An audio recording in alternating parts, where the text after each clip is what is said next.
The bottom bracket ends here. VortiX, MarineLorD, one of these two men, one of these two players gets to move on to the grand finals. You're watching EGC Masters Finals. I'm Sockerton. That's Myriad over there. We've got a doozy of a series coming up on our hands.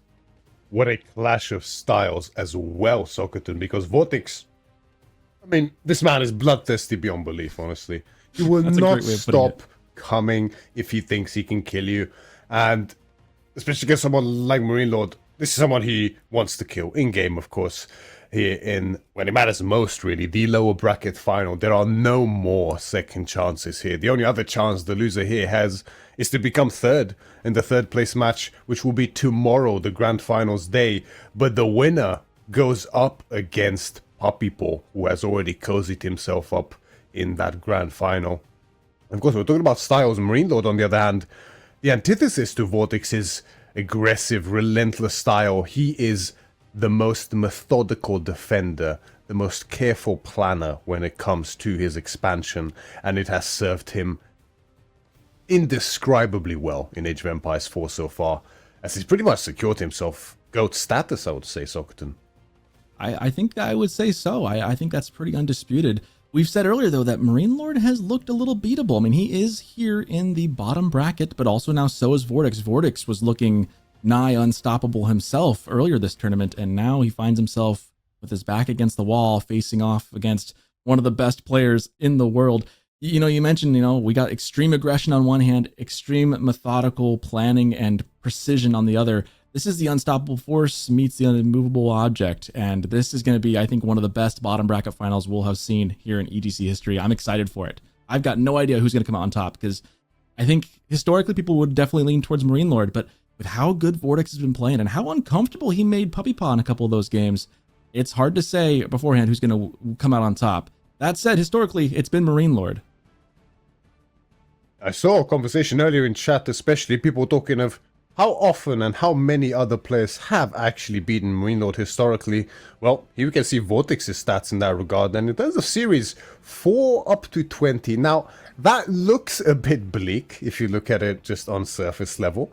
But the game count tells a much closer story there. 30 up against MarineLorD 62, but notably, last encounters, we saw a bit of a rough one for VortiX in the EGC Masters 4. MarineLorD took that 4-1, but before this, VortiX has won his most recent set up against MarineLorD quite decisively at that, with a 3-1 victory in the Epochas World Cup that we had mentioned previously, before the break. And as you mentioned yourself, Sockerton, and as MarineLorD himself has said, it's way tougher, this tournament here at EGC Masters Finals. Very early on did MarineLorD get knocked down to that lower bracket in stunning fashion with a 3-0 by Wham, the Canadian's brother who now took down VortiX previously earlier today. And he's going to have to face VortiX as well now in this low bracket final to secure himself that grand final spot. Yeah, but we shouldn't discount either of these players at this point. MarineLorD, I mean, despite falling early in the tournament, he has worked his way to the finals. It's been some back and forth series. It hasn't been a bunch of 3-0s across the board from MarineLorD. He's himself said, as we've been saying, feeling like he's slipped a little bit. He's maybe just not quite to his absolute peak. But that said, even MarineLorD on a slightly off day is a terrible force to go up against. VortiX, though, ever the aggressor, has proved himself worthy to get to this point. Can he prove himself worthy to face off against Puppypaw again in the grand finals tomorrow? That's to be seen. We got 10 seconds before we dive on to Gorge, where it's going to be Malians into Delhi. Very explosive little timeless matchup even to start us off with here today. As we mentioned many times before, this has went back and forth so often, this matchup. Every patch it feels like it changes. And what a set of great players to pilot these civilizations in our opening game here at EGC Masters Final. We have VortiX spawning in the north side of Gorge, already out with his scout and gathering those sheep, facing MarineLorD in the color red as the Delhi Sultanate. And the sheep spawn here on Gorge are an interesting detail. One of the few maps present in Age of Empires 4 with statically fixed sheep spawns. They will always appear in the same place game after game. Makes scouting more of a, well, it's something you can essentially just memorize here, and the only adaptation comes is whether the opponent opts to vary up that preset pattern that the map naturally tends to devolve into. Yeah, of course, we know that the sheep more often spawn up on those wings. Not a lot. You don't usually go down the middle like most maps. You go up on the wings, then across. And we're seeing that happen out right now. Lots of sheep to be had on this map, and if you know how to scout it, you can usually, I mean, if you're good, especially at like the mid-ladder level, if you're at home or watching and know where these are, you can get a lot of good sheep. You can usually take more than your opponent if you know what you're doing and they don't. Obviously, these pros both know the spawns. They know where they pop up. They're going to probably get an even split, as we can see our sheep counter on the side. Shout out to our production crew for the work on the overlay. Mostly Cow. Cow does him a lot of it. He's holding down the fort today. And he's the reason we have this wonderful overlay and all the fun stats before and after. That big shout out to all the guys behind the scenes as well who plan and get ready for this tournament in EGC Masters. Making it all possible as well behind it, giving us these great shows here for us all to entertain you. And fantastic matches alongside it as well. This one especially, as curious to see what we'll see. We mentioned before how Marlians tends to often go into this, by now, somewhat reliable composition in the form of the Sofa and the Archer. Getting that mass in so early in the feudal age gives you plenty of units to upgrade straight away if you do find yourself hitting that castle age. And as a result, also gives you map control too, with the access to the early cavalry.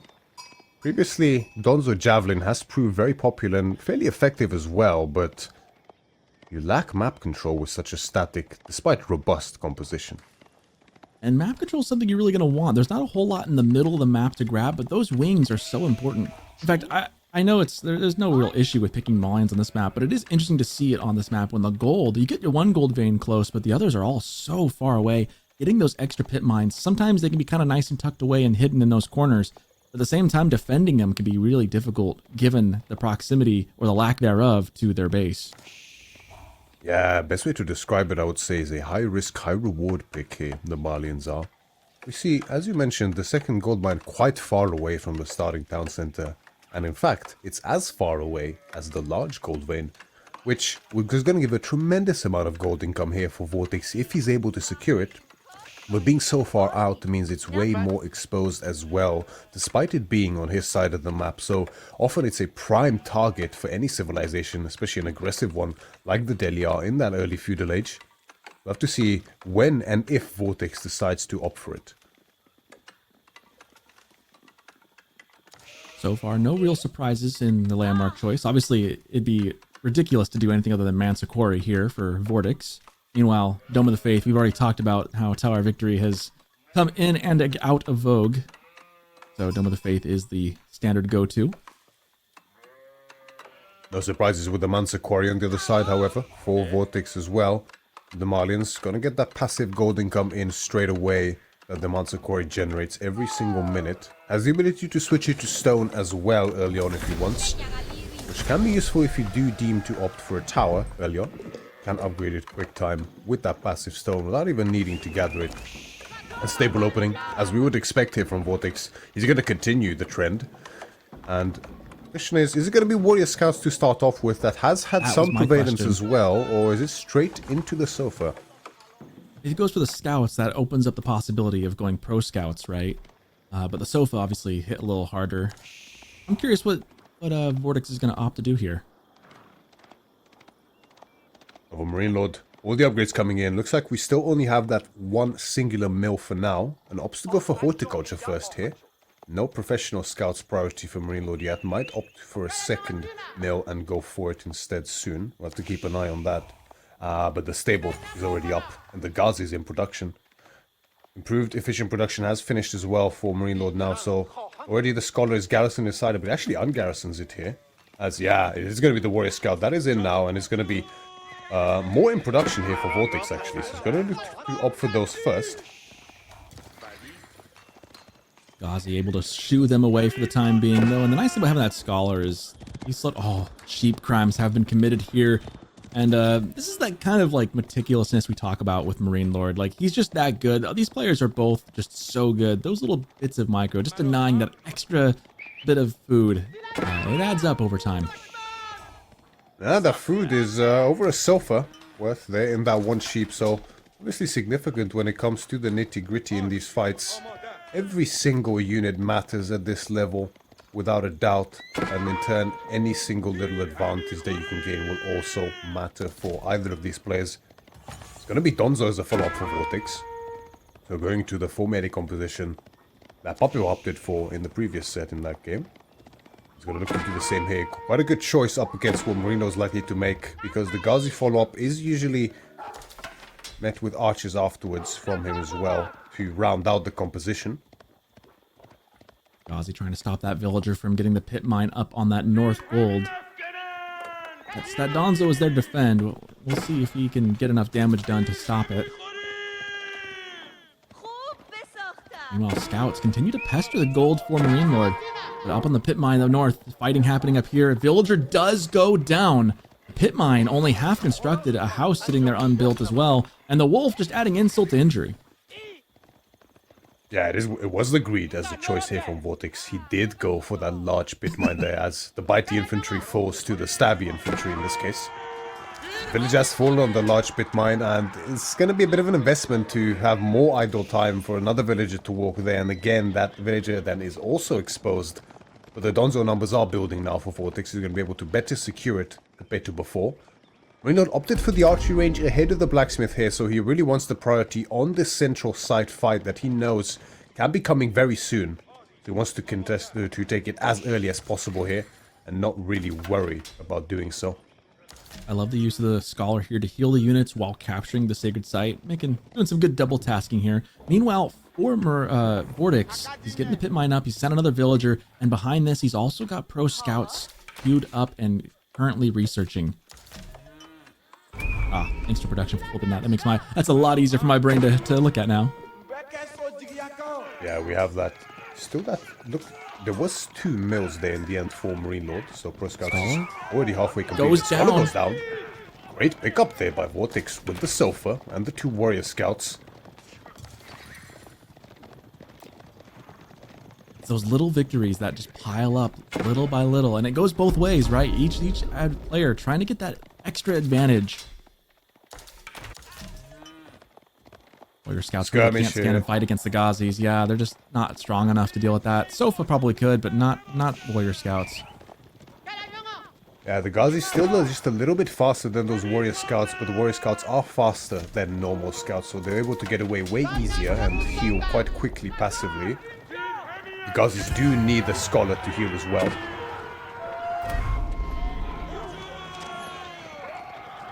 Archer's now in the field for MarineLorD as well. That'll help take care of the Donzos. Right now, just not enough here for VortiX to really stand and fight. MarineLorD really flooding the earth with his units at the moment. VortiX diluting his composition quite early here by opting to the archers so fast compared to MarineLorD not opting to round out his composition with the 4 trifecta. It means that MarineLorD has a great mass of both archers and Ghazis here. This in turn enables him to get that coveted triple capture here for MarineLorD. So sacred victory is on the way. Not that that's a real issue, but the main issue is that gold income, all of which is climbing. And MarineLorD has enough income now that he pulls off of gold completely. 0 on gold, but we see already at 230, and that's going to climb up to 375 gold passively here for the Delhi. VortiX has half his cows produced. He's got 10 of 20 now. So he's getting the cow boom going on, but this is a different kind of civ than we've seen VortiX play in the last series. He's being aggressive, but he's not the only one being aggressive here. MarineLorD is equally matching tit for tat so far, and really VortiX's winning strategy here is letting the cow boom carry him with an economic victory later in the game.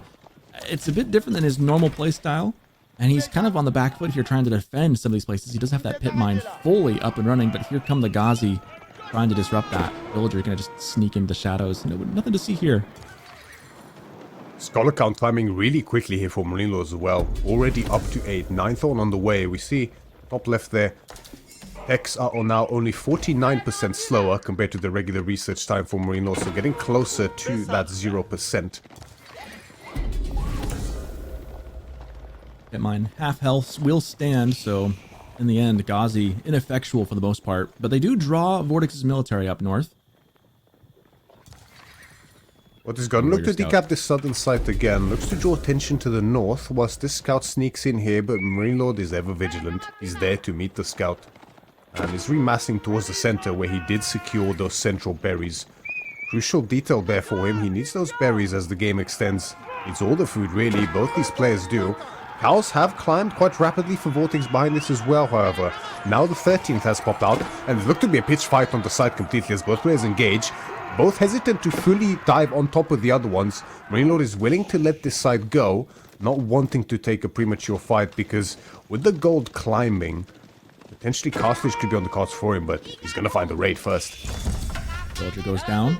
He's only going to get one for the effort, but one is all he'll need at the moment. He'll take more probably when he can later. Instead, focuses his attention on the houses. Now eating the cows as well. I think this is where the food end is interesting on this map, because there's just so much exposure out there when you leave your base. You're kind of stuck in the valley, and you have to go up on these wings. It feels very far from home. MarineLorD still not opting to go into those spears, despite the climbing numbers of Sofa here from VortiX.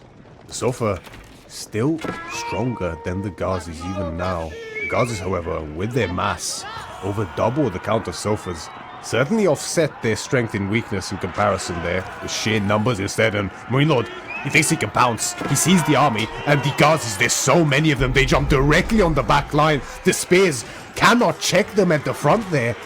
And MarineLorD gets almost a complete surround. So many archers are falling here. The Sofa taking heavy damage as well, but they hold the line pretty firmly. And MarineLorD lost a lot of Ghazis there to clear a good number of units from VortiX, but not as clean as you would hope.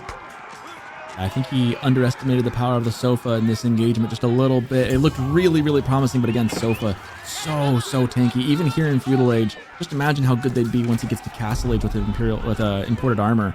But as it is, they're starting to finally dwindle now, taking enough damage from the high DPS archers. It's still a threat to behold. MarineLorD having to back up and kite this out to make the best change he can.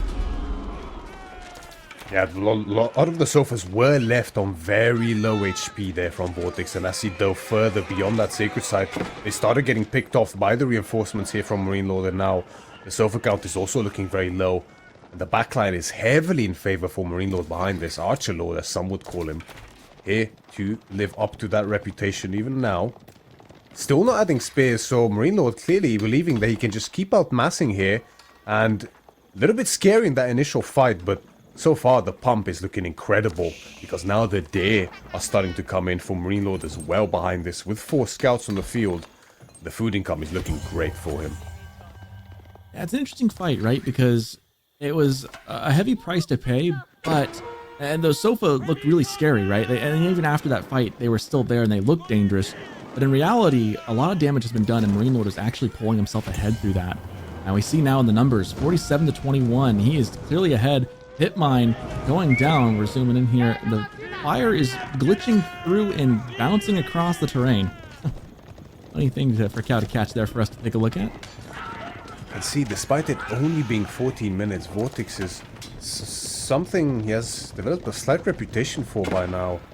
DC idle time climbed quite significantly, up to 1 minute and 34 seconds of DC idle time now for VortiX. Means that he's actually really decisively behind in economy count here, despite the fact that he should only be 1 villager down with those eco kills, 2 for MarineLorD and 1 for him.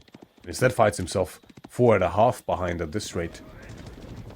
Cows make up for that, but you bring up a good point. This has been something we've seen, and if we can, I don't like to nitpick players too hard, but one thing, VortiX, despite his supreme aggression and his skill in raiding, that is something that he kind of, if there's a weakness, that's one of them, I think, is that he is very prone, I've noticed, to having his DC idle. Not that I'd be any better, of course, but at this level of play, that's very detrimental to have almost 2 minutes of idle time, only 15 minutes in the game. Cows in the ranches are almost maxed out now for VortiX. Only 2 left to produce, garrison that final ranch, but MarineLorD step ahead at this point. With the House of Learning, he's gonna rush it actually, with 15 on it already, only 30 seconds out now. And with this amount of scholars, he's gonna be able to not only pick up most of the relics if he so chooses, but at the same time still get a great amount of research speed as well. We see despite 13 scholars on the field, only 4 of them are within the mosque, so MarineLorD looking to position himself to take up and vacuum all these relics. But he has to be careful. This would be a very dangerous time to get caught in a fight. The army from VortiX looking really scary indeed now. I like to see that MarineLorD's been adding in a couple of farms. That's one of those weaknesses Delhi has, right? Is that when they run out of food, it can hit them like a truck. Adding a couple farms, trickling that transition in so it doesn't come back to bite him later. I really like that choice. Just a couple, not too many, but just getting a good start on that. Like if you have the extra wood, which he does have a little extra wood in the bank, getting that transition, making that a little easier will help him long term. As we see, he's now in Castle Age, and he's got 7 scholars, so fairly quick upgrade times. At least quicker than it'd be without, for sure. And the priority is on that War Elephant, already in queue for MarineLorD. That's gonna prevent any kind of effective dive here from VortiX. You only have 7 Donzos on the field, not enough to really dive and deal significant damage before they fall. So MarineLorD is immune to any significant damage here. Scholars do get chased by VortiX. One had already fallen and he does discover the berries here. There is an outpost with arrow slits but no fortification, so he's going to burn very quickly. The Scholar, one of those to distract, but it gets picked off by the archers whilst the Sofas focus on the villagers, and this is just straight up -5. This is a really needed pickup for VortiX here. He's down militarily, he's down in age, he's clicking up right now at the Grand Fulani. He needed to get some eco damage done, at least buy him some time here. This should help if he doesn't throw all of his military away here. He needs to not lose this fight too decisively. Pulling the archers back, Sofa able to hang around for a while. In come the elephants though, and this is a problem. MarineLorD had the materials and the resources ready to go, has elephants. Getting to Castle Age is now a must-have for VortiX, but he needs to not lose everything here. He's down by so much military, and now the archers just trying to keep away from the Ghazi. This is not looking great for VortiX. Yeah, the veterans here on the Ghazis as well as the archers came in and MarineLorD just pounced. The Sofas melted in that engagement that VortiX had no choice but to take, being caught in that position there. He kills the villagers but trades the entirety of the army for it as he ages up. And yes, he has the Fulani Corral and the income's looking good, but MarineLorD still has deer. He still has berries, even a couple farms like you mentioned, so he's actually, even at this point, ahead in income compared to VortiX. He's going to be able to keep massing, and it's 63 military count to 14, Sokotin. I'm thinking this is going to be a 1-0 to begin this game for MarineLorD. It's not looking good for VortiX, and, you know, Malians has been so difficult. We have villagers of MarineLorD. I don't know if this is just flexing or a misclick. At this point, it could be either. As MarineLorD sending out the vills, realizing the mistake and sending them back home. Even the best of the best do some silly antics every now and then. But VortiX is in a really deep hole.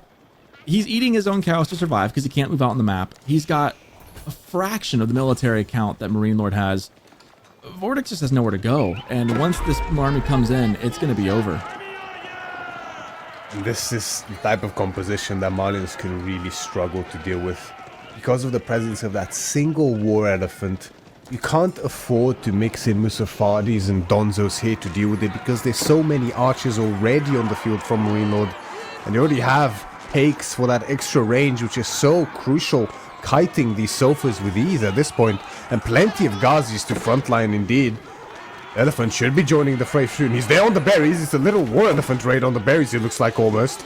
Yeah, he's gonna go straight for them, man. Confused. VortiX Elephant wasn't too sure where to go. Oh, the splash damage! VortiX's villagers are getting massacred. Oh no!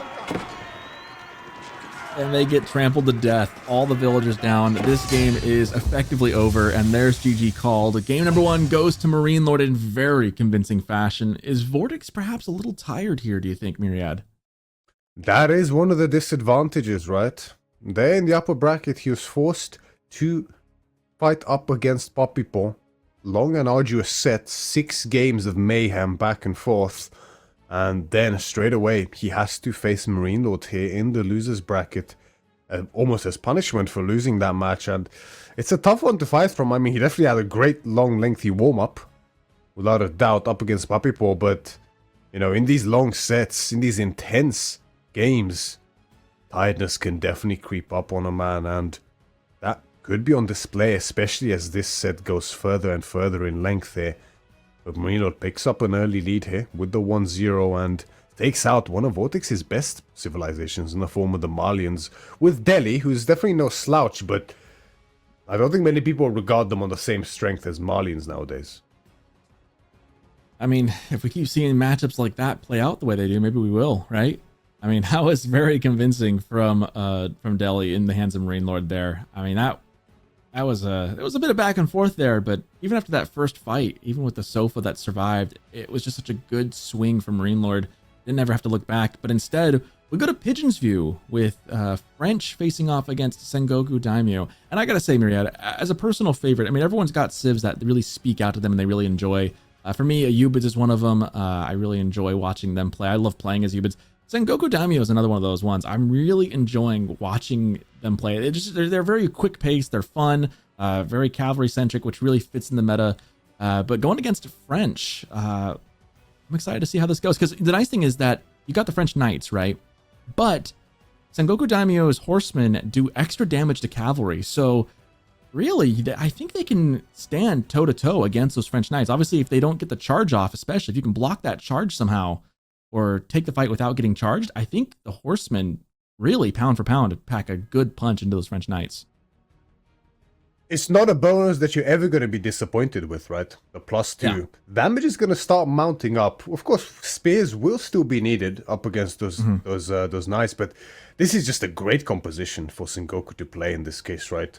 With the spears as well as the Yari cavalry. And if you decide to go for either clan, either the what's the melee called? Hojo. Either the Hojo clan for the melee infantry or the Takeda clan early on for the cavalry, there's great bonuses to be gained. I mean, you will always get the attack speed on all your units from the daimyo, and then the additional 5% health to either the horseman or the spearman.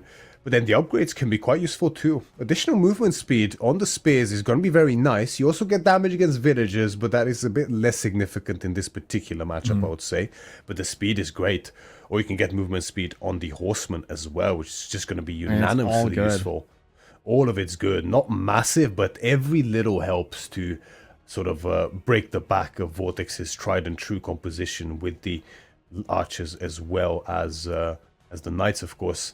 It might be a case where VortiX might even opt to go into spears. I don't think he often tends to do that when playing the French. He didn't do it against Abbasid earlier either. Of course, he is dealing with better cavalry in this case and a stronger early game economy.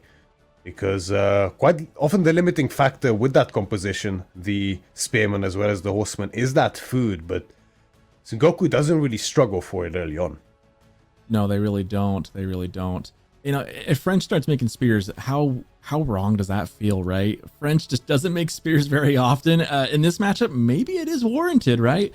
It would feel really wrong, though. There's something in me that would just kind of like want to retch at the thought. Like, French spears just... It's not something you want to do. But maybe in this matchup, it might be necessary because, I mean, Sengoku Daimyo, those manners, I mean, with the recent patch as well, they've been, the price has been reduced for the extra ones as well. So, I mean, they're easier to build, the Daimyo manners, and so that's going to increase the speed at which you're going to be able to get those upgrades. Sengoku's in a good spot. Now, the Shinobi, of course, have been nerfed, as we said. They don't do as much damage. They're not going to do as much to villagers and the popping up out of nowhere and raiding as otherwise. I mean, the nice thing about this, too, is with Sengoku Daimyo, with that landmark, they can spawn pretty much anywhere on the map with all the stealth forest about. So very powerful choice here on Pigeon's view especially. But hopefully we'll see them in use a little bit more than we did in Puppy Paw's game, because I think they'll be a big deciding factor getting that extra damage worth into those French knights. That is the big detail here on Pigeon's view, isn't it? We can see just from the actual picture of the map, it's pretty much all covered in stealth forest. So yeah. As you mentioned, those Shinobi can spawn virtually anywhere MarineLorD chooses to. In the Castle and beyond, they can even start to be annoying raiders as well, though the damage is significantly weaker than before. But still good in slow, Castle the debuff. Yeah, that's the thing. The interesting thing about Pigeon's view is the way the map spawns, in terms of food especially, can be either very defensive or very aggressive. But something we'll have to see here quite soon. But the game is underway. And MarineLorD is leading one game at this point. Score will be flipped very soon, I'm sure. But here in game number 2, as we have a little sport to start us off with, it's VortiX. Once again in the color yellow as the French, facing MarineLorD in the color red as the Sengoku Daimyo here, spawning in the southern side of Pigeon's view. And look looking at at the food fix as well. It is MarineLorD up 1, so we'll flip that around here in just a second. But look at that food. It's actually really safe for both players here. The back there on both sides. It's only the boars that's forward and one berries for either side. This is what MarineLorD really wants is the Sengoku because it makes it way easier for him to secure it even against those French knights and take better engagements as a result. I like what MarineLorD's done with his Yatai right here. Just pop it right there. Oftentimes we want to send it out to the board, but if you look at it, it's probably gathering about 60 food anyways, right here with the berries and with the sheep at home. It's probably right there. Yeah, 57. I mean, that's a rounding error in my book. I think that's a great spot. You know it's safe. You don't have to worry about it, especially early while there's lots of sheep under the TC. That's a great choice to put it. And it's so close, too. That trader's going to pop out and just head right to the Matsuri in 2 seconds. Yeah, exactly. And I'm quite curious to see about the level of investment into these Yatai that we're going to see from MarineLorD. Going for those 3, you can often get away with it as a Sengoku, especially on this map. But against a civilization like the French, that delays your age up quite significantly indeed. And if you don't have those spears up quickly enough to actually defend your very first trader, which I guess will be coming from this one in fairness, so that's going to be safe. But your Yatai can get pushed away very, very easily and quickly here for MarineLorD, so might even stop at 2 potentially, but no. I mean, he's still gathering wood. He's got a greed. It's going to be 3. Yeah, I love to see the greedy play against someone who's so aggressive like VortiX. I mean, on the flip side, he could be gathering wood for a barracks. We don't know. We don't know until he purchases it, right? But we'll see in a second. I'm still just thinking about all the stealth force though, with how easy it'd be. I'm looking at those deer north of VortiX's base. It would not be hard to send some Shinobi and Castle Age up on those. Of course, he could end up just going pro scouts and grab them and bring them home anyways. But really, there's no corner of this map that's safe. If MarineLorD makes use, because we forget as well that not only does the landmark give him Shinobi, it also lets him basically just see anywhere on the map. You can just click at every couple of minutes. He just gets to click and see vision anywhere. And that on a map like this with this much stealth force is massive because information is the most valuable resource in this game. Without a doubt. Well said indeed, and that's going to be significant. Certainly here in this matchup especially. But it was the 3 Yatai, as we mentioned, so full greed possible here by MarineLorD. His own Koko Township is going to be on the way. No surprises there to VortiX's School of Cavalry, which is already more than halfway complete. And this is the sort of delay that we're talking about. It's pretty significant here for MarineLorD. The good thing for most civilizations, but Sengoku especially in this case, is that he can begin building that barracks whilst he's aging up once he gets the wood for it. So he's not limited with something like an archery range or stable for that matter, where he needs to actually finish the age up first. So he can start producing spearmen earlier as needed.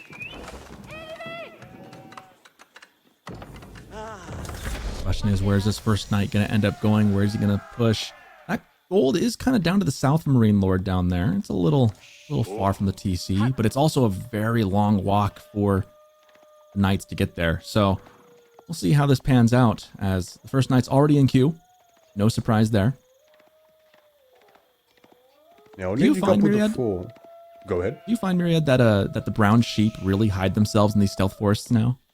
Oh, they do. Just like the white sheep do on the Alpine Forest biome, I think it's called. Now, yeah. I was misinformed by someone saying that white sheep can't spawn there. I don't know if that was a bug, because that might be the only one I've ever seen, but a white sheep has in fact spawned on Alpine Forest. So I got scammed.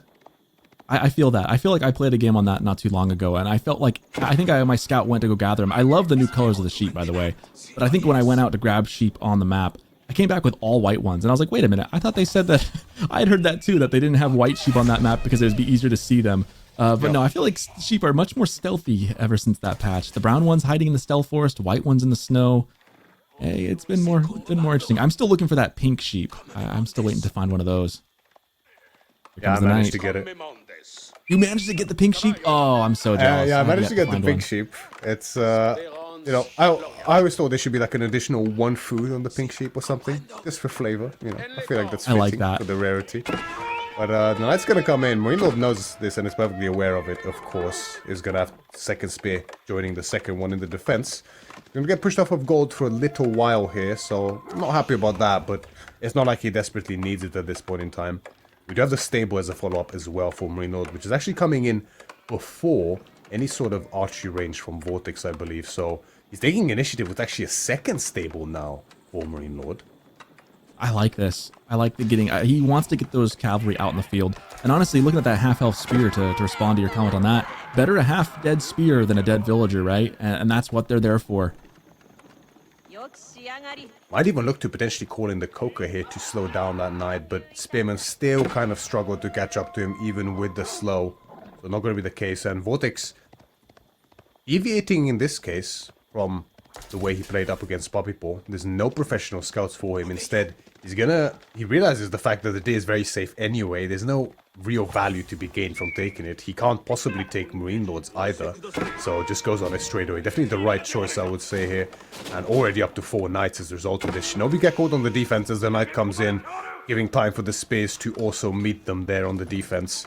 One Yari cavalry seeps to the center of the map and lands on VortiX's gold, being a bit annoying at this stage, but one can't do too much damage. I'd be very surprised if we find a villager kill. It's not one of those things where you aim for the kill now. You're just trying to weaken a lot of those vills. That way, when you come back to raid later, you can actually get the kill. But as I say that, he does get 1 for the effort, and I would say that's a horseman well spent. Caster Clutch coming in, Caster Curse coming in clutch yet again here, indeed, as the villager does end up falling. And good pickup there from MarineLorD so early on. Definitely hurts so much earlier to lose. Well, this is great. These villagers this is great from MarineLorD. Yeah, I mean, you're up a vill now. You haven't lost a single villager to VortiX's French. And in reverse, you've gotten a vill kill against him. So things are going very swimmingly for MarineLorD up to this point. Now, I say that there are a lot of knights in the field. This is starting to turn into a scary mass. VortiX clearly wanting to push the issue eventually. But so far, so good for MarineLorD. Let us slow down on the Yari production from MarineLorD despite access to the second stable. We actually have a second barracks here from him. I'm not sure, we can maybe check, because the double stable did seem a bit zealous. No, it's actually still just on the one barrack, so might likely need to add a second one quite soon. I did think this two stable was just a little bit ambitious so early. It'd be very easy for VortiX to pivot into a second stable, and that is what we saw. Oh, that thing is so close to producing a trader. You cannot let it go down. It looks like it's going to survive, but that was close. Because look, it's right there. And if it dies before that, all that time working to get that bonus for your economy would be lost. That's such a crucial point. And thankfully for MarineLorD, he keeps it alive. He will get that trader back home to the Matsuri. And that was a great little skirmish there for VortiX as well. This is what you really want to avoid as the spear user up against a civilization like the French. You can see how significant the destroyed values already. VortiX killed, was it like 3 or 4 spearmen there without losing a single knight, maybe even a 5th one, and that adds up very quickly. Now the same count of knights, 2 spears, which is not where you want to be for sure. VortiX feeling confident enough to even go for the center board there in that north side. As complete vision using the outpost as well. Don't forget that MarineLorD can just kind of pinpoint any spot on the map he wants and take a look. He could easily notice that the board is missing. Okay, I was going to say, I'm hoping VortiX was going to build a tower on that because he's going to need it here in a second. Horsemen are definitely in the vicinity. These horsemen are very important to have here for MarineLorD, even though he's up against full cavalry, as VortiX, typical VortiX fashion, finds an opening and takes advantage straight away, taking out a villager and the scout from MarineLorD as well. Actually, it was a Yari cavalry instead, it looks like. And MarineLorD, as we mentioned, having that cavalry is great because you can always start to hit this economy on the flanks here from VortiX, and MarineLorD spots it. He can even see it through the fog of war, those day carcasses. This is where VortiX is really good, right? He's starting to get some little wins here and there. They're starting to stack up slowly, but getting counterpunched. MarineLorD right on top of it, saw the deer getting eaten up, takes a couple more villagers down. This is the kind of thing that if you want to slow down the French knights in your base, do this right here. This is how you do it. You kill some vills, you slow down the food and the gold, the food especially if they're moving out on outside resources. No pro scouts for VortiX, it's all into the knights. That's a great little win from MarineLorD. Just when VortiX was starting to get a little bit of momentum back to his side, MarineLorD with the counterpunch. Yeah, great example right there of how important it is just to have even a handful of horsemen on the field here for MarineLorD. Often leads to immense value to be gained if you just know where to place them at the right time. And as a result, finds himself 3 additional worker kills there on the day, as well as plenty of idle time. MarineLorD securing his base further and further. This must be a castle angle from MarineLorD. He would love to get there if he can. He doesn't want to just keep staying in this feudal age. And positions himself defensively on the gold. Great choke point to fight in, but VortiX goes in anyway. And the Shinobi gonna cause a big slowdown here.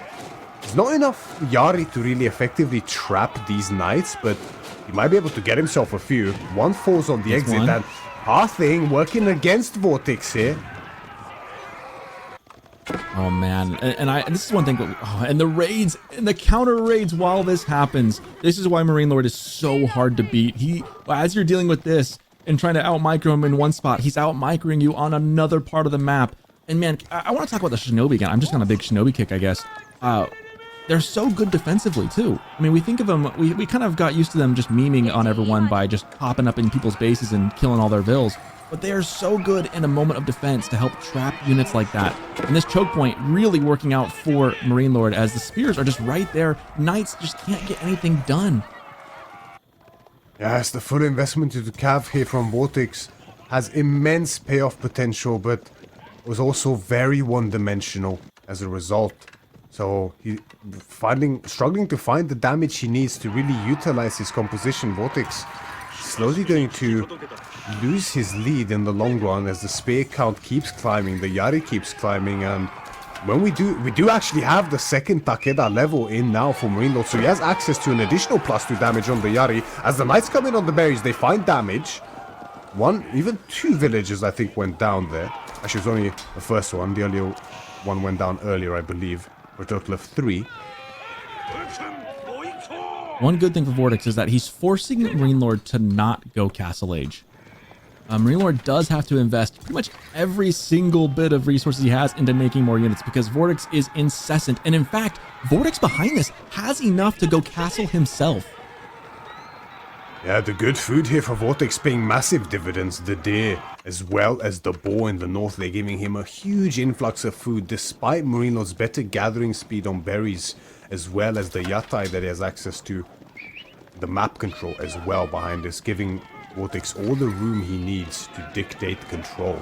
And again, finds a pretty exposed gold mine here under the Matsuri, and MarineLorD is quite late to react. A villager falls immediately, make that 2. Spearmen are there to connect, but good damage found there by VortiX to secure his age up further. MarineLorD bleeding a few more units here as he looks for another raid. So don't count VortiX out yet. I know people in chat might have been thinking it's not great for VortiX, and we haven't been portraying it quite like that, but getting the resources to go castle behind this is a massive win for VortiX so far. Because Guildhall, and I'm glad that he didn't go into the temptation to go for the other landmark. Going Guildhall gives him a longer game, a capability to go for a late game if he needs to, which if I were him, I wouldn't really want to do that against MarineLorD, but it is the safer of the landmarks, and I think you got to be pretty careful against MarineLorD. And so this landmark should give him the leg up to jump ahead again, even further down the line.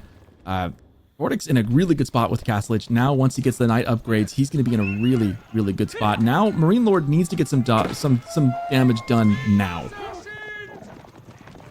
Yeah, he definitely does, but he's in no position to move out, right? No, that's the issue here. yeah. He has to keep most of his spears in his base to defend, and the spears that he has left aren't really enough to challenge on VortiX's side of the map if VortiX is to retreat. Such is the power of mobility, and VortiX finds another in.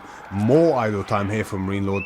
Just like you mentioned earlier, Sokoton, just keeping him trapped in this feudal age is very helpful for VortiX. MarineLorD are doing a great job as well of buying himself time and space. Finding a big raid onto the gold again, picks up another villager. But VortiX, he finds the units overextended beyond the gold, and they just massacre the space here from MarineLorD. Castle Knights can stand and fight against spears like that every now and then, and we saw it there. The upgrade was in. They're able to get the surround, able to take care of it. They don't want to stay and fight against even more spears, obviously, but able to get some good work done. VortiX in a very strong spot right now. He needs to capitalize on this and continue the pressure as best he can. If MarineLorD sneaks into Castle Age, it could be really dangerous, but so far, he is just still miles away from that. Beautiful pond in front of the Takeda estate. Very nice. beautiful. Very sideways water. I'm not sure how that works, but very, very nice. Don't question it too much. Oh, don't. It's a game. Don't question it. Yep. Like how do healer elephants heal? Don't question it. Just enjoy it. The reinvestment from MarineLorD is continuous, though. More and more spears, more and more Yari cavalry, and trying to get a farm transition behind us as well. Double daimyo on the field too here for MarineLorD. He knows, like, at the moment he ages up, he's just gonna not have enough to actually stop the push in here from VortiX's knights. So he just has to keep investing, but it's a perpetual loop. The Shinobi get caught on the defense as This might not be good. deems that now is the time to go in. The Spears are in position, but is there enough of them? Good skewers found. Several knights do go down, but the Spears are bleeding rapidly as well. The entirety of MarineLorD's cavalry, meanwhile, is on VortiX's side and finds the gold with very few knights here to protect. This could be an absolute brutal wraparound on these villages. It's a massacre.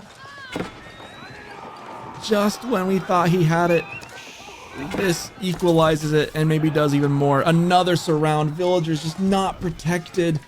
Huge damage so many found. dead villagers. But VortiX is also finding massive damage at the same time. It's pretty much almost a base race situation at this point. So many villagers died either side. Not a game you want to be a villager in, without a doubt. I'm your worker. As VortiX looks to keep diving to find more and more damage, the woodline is completely idle. The villagers are on the run. MarineLorD is scrambling, but VortiX is as well. Those are some weak knights. They need to heal up. The difference is, though, is VortiX is up in age.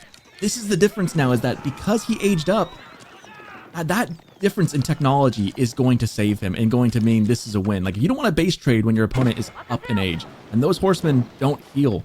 There is no Ryoikin landmark here to get them some bonus health. Those cavalry, however, for VortiX do have chivalry. And more villagers continue to fall. 18 to 13. It's the age difference, though, and the fact that VortiX has the ace up his sleeve starting just now. Looks like did he cash it out and swap the gold? Looks like he did. So it'll reset and take some time, but that will be his win condition later in this game if things continue. But man, I think MarineLorD's in a tough spot here. He has no food to his name. It really is. The lack of food. No age up on the horizon whatsoever. The few space he does have are just relegated to play defense, but even then, there's so few in number that they can't even defend effectively. Both players have opted for ultimate aggression. Blood and carnage is all they want. Shinobi being used really effectively here to defend, but there are just so many castle knights, and castle knights are just so incredibly tanky. Horsemen for MarineLorD finally on the way home after all their raiding, and I think in the end, VortiX got the better of him. Look at the villager count, 52 to 36. That is significant.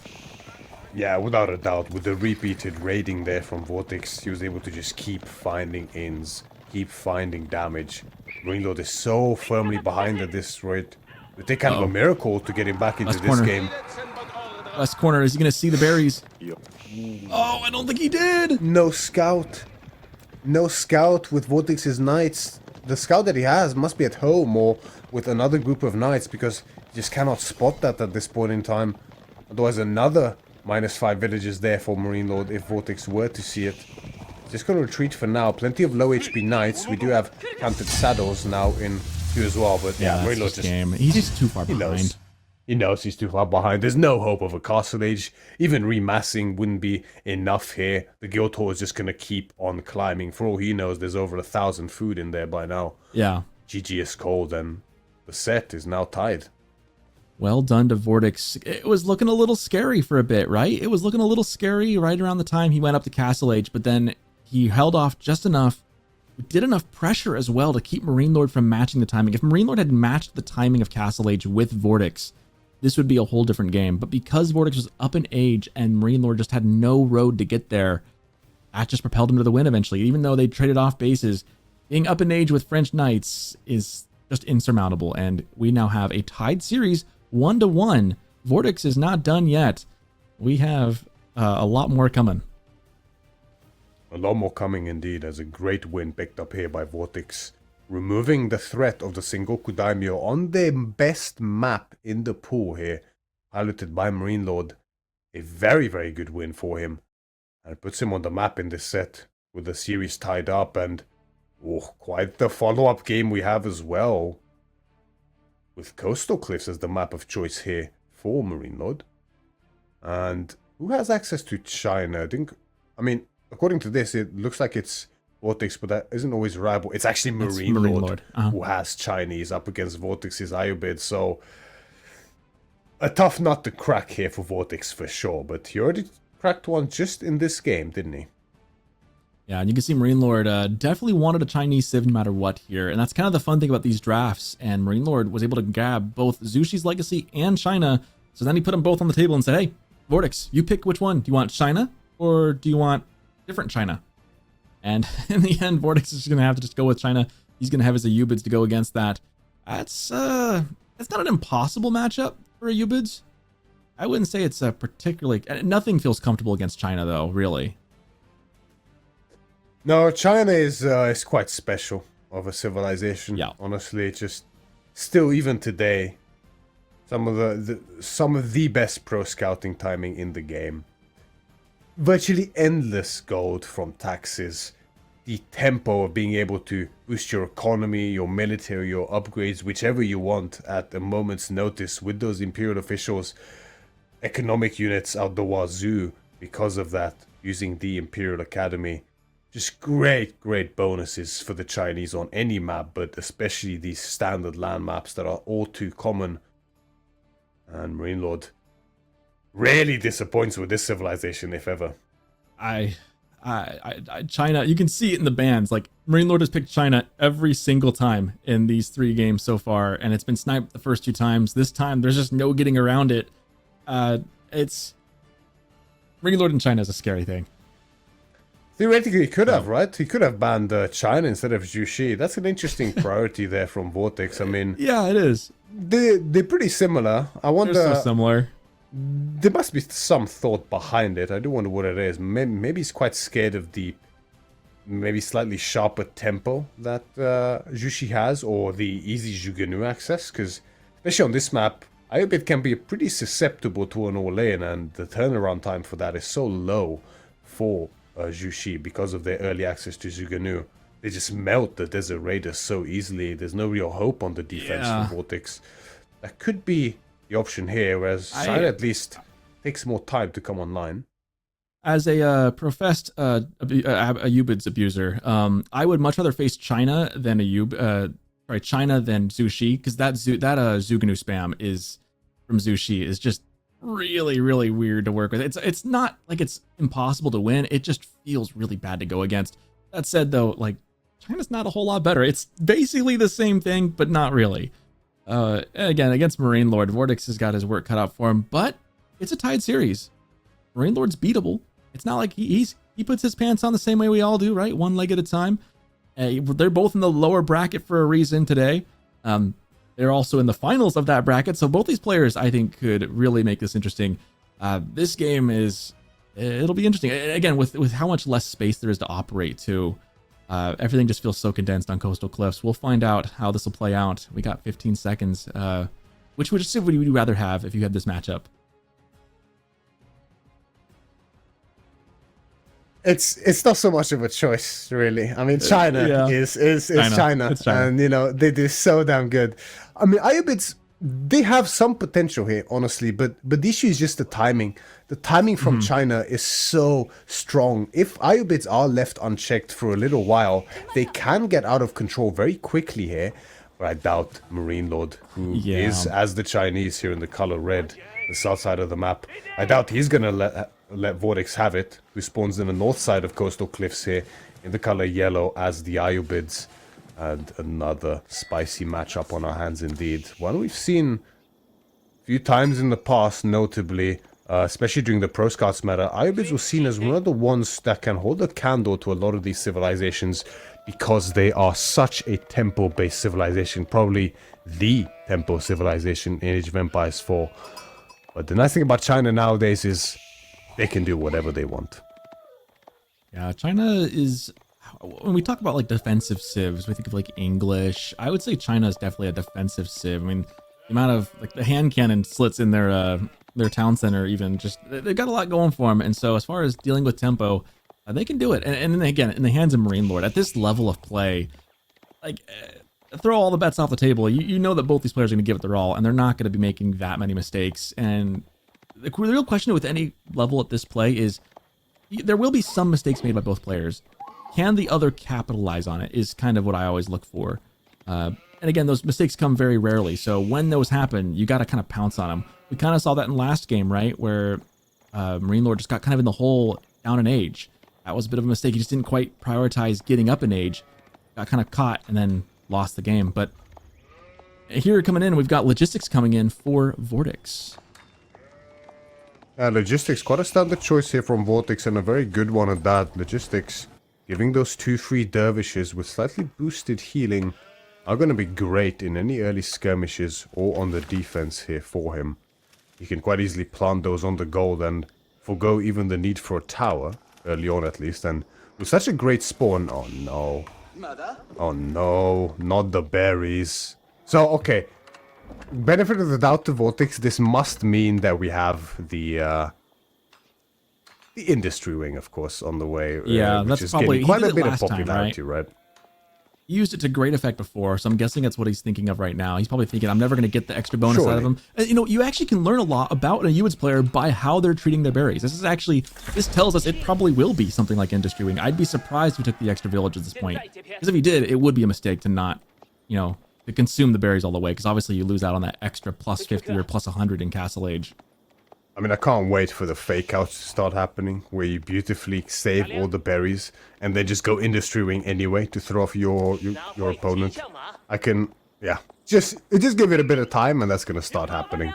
Yeah, but the spawn is just, it actually just cannot get better for VortiX than what we see right now. Back, gold behind Woodline for a civilization that wants to get castle ASAP. This is exactly what he wants to see. And with the 0 on wood, this is nothing but an extremely greedy fast castle from him, even foregoing the tower, as we mentioned. Those dervishes allow him to do that.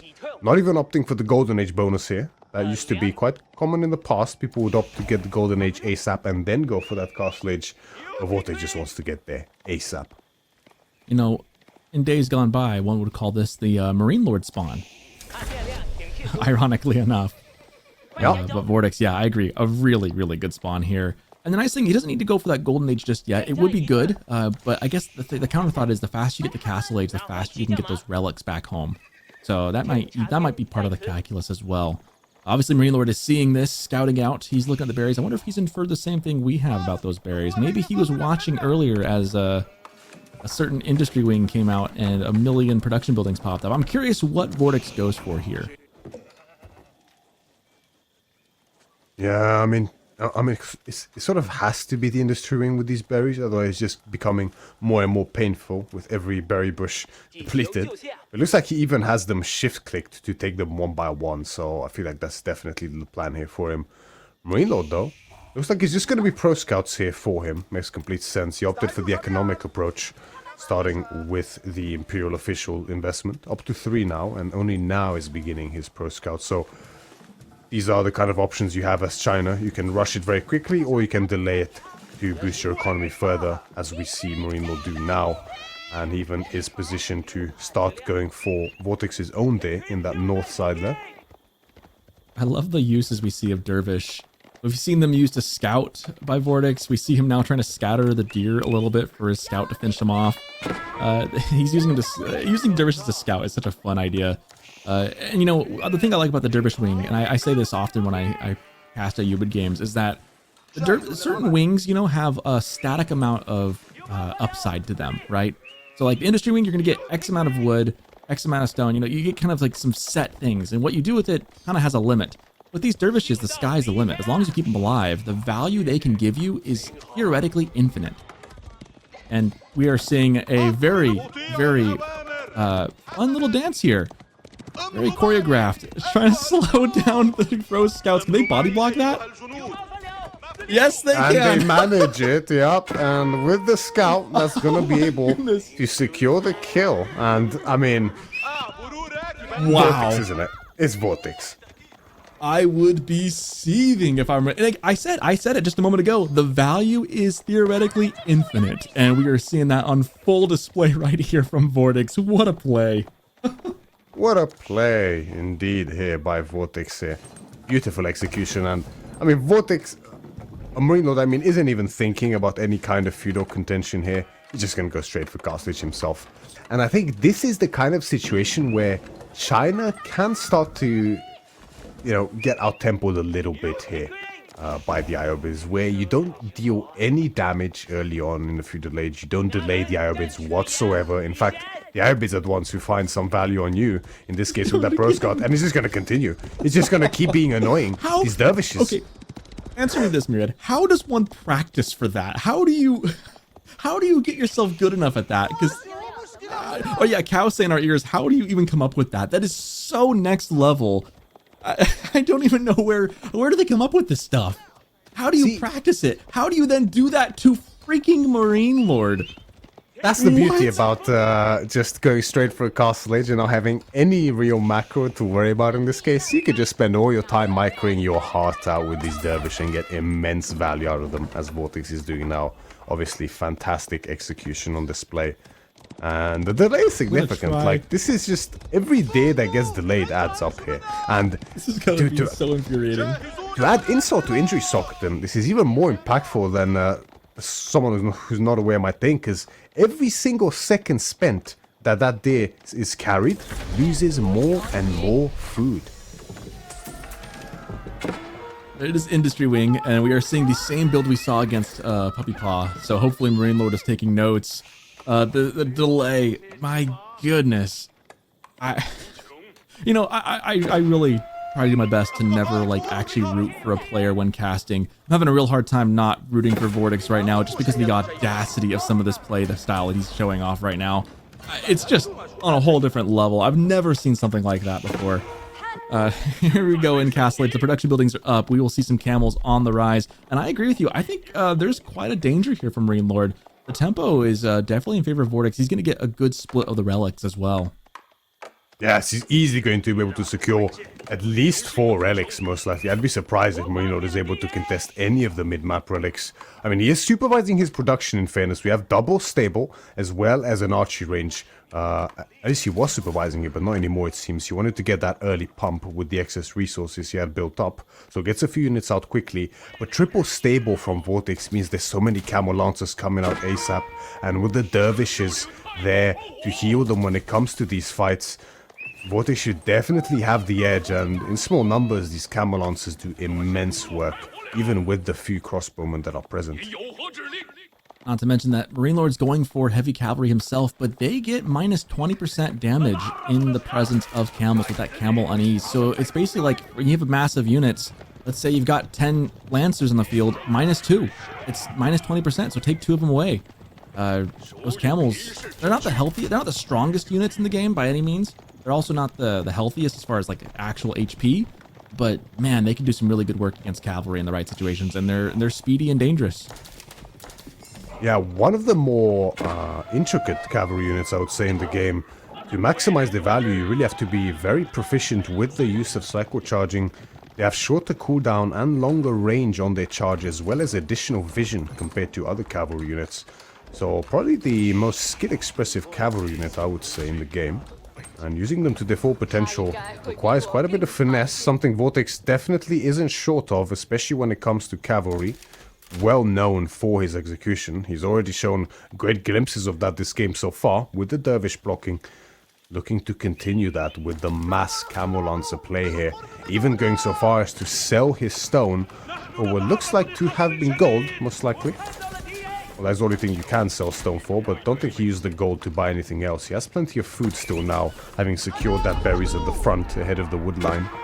And you can just see the numbers are pretty scary here from VortiX. Even though MarineLorD has the Pro Scouts, VortiX's food is not far behind at all, and just playing pure cavalry and only now switching into archers means that he's gonna secure the 4th relic. That's not the 4th, that's the 5th. 5th even. That was the 5th relic. Yeah, MarineLorD was trying to hold on to it. Finally, a dervish goes down, but boy, I think VortiX has gotten a lot of value out of him thus far. And he's going to have all 5 relics against China. That's still 1 TC, still in Tang Dynasty. This is a good spot for Ubids. This is kind of how you deal with China. And again, once that deer runs out from MarineLorD, and I saw on the chat, I'm not sure if this is true, but if just slowing down the deer the way he did, I wonder if that increases the decay or not. It does. I'm hearing from production, it does increase the decay. The damage dealt, that food's going to run out quick. And then when that happens, China's going to be in a kind of a tough spot because Ubids is just so far ahead economically with those relics and with all the other things going right for them so far. That's the issue, right? With such a significant relic lead, VortiX can actually afford to switch the roles that we normally see between these two civilizations, and he can just go on the defensive, and he's essentially just a casual 10 villages ahead, slightly more in terms of gold income here. from those relics. And that's going to be big for him for sure. Just needs the outpost now to secure his external food. Food is the only limiting factor at this stage for VortiX. He has all the gold he needs. As long as he can secure that, he's going to be fine. And there's plenty more of it for him than for MarineLorD, who, although ahead for now, is going to start running out of deer. Play with the village there. Well done, well defended. But the tricky thing is these crossbows. That's kind of the problem here. With MarineLorD's units, he's got good counters for what VortiX has. Crossbows into the Camel Lancers, his Lancers into the Archers. Those Archers soft counter the crossbows pretty well. It's going to be a matter of micro here, and again, that critical mass of crossbows for MarineLorD is scary. So, but again, the difference here is going to be siege. If VortiX opts to start making Manganiques, there's not going to be a lot that MarineLord's going to be able to do about it if VortiX keeps care of them. That's another issue for the Irids, right? That's something that's become so prevalent and potent with them. The Manganique or Lin timing, that is why they are the de facto timing civilization. And VortiX looks to press that advantage that he finds himself with. Trying to cross the mid-map, but MarineLorD is there to meet him. As you mentioned, there's a great crossbow count here. So VortiX will need plenty of archers to contest this. The Lancers as well make for a great front line and blocker here for MarineLorD to stop the approach of those archers onto his backline. Charge comes in again. Big damage dealt by the Camel Lancers. Takes out the Lancer instantly. Second one also left quite low. Those berries are kind of a lifeline right now. VortiX is in a bit of a tenuous spot because there's just not a lot of food left. And again, you mentioned earlier, that is the lifeline. That's kind of the crux and the linchpin of all this for VortiX. He's got to make sure he's got enough food. The problem with the Ubids is the farm transition. Time and time again, they'll be going great. The tempo's on their side, and then the food's gone. And suddenly you're left up a creek without a paddle and no way to feed the army.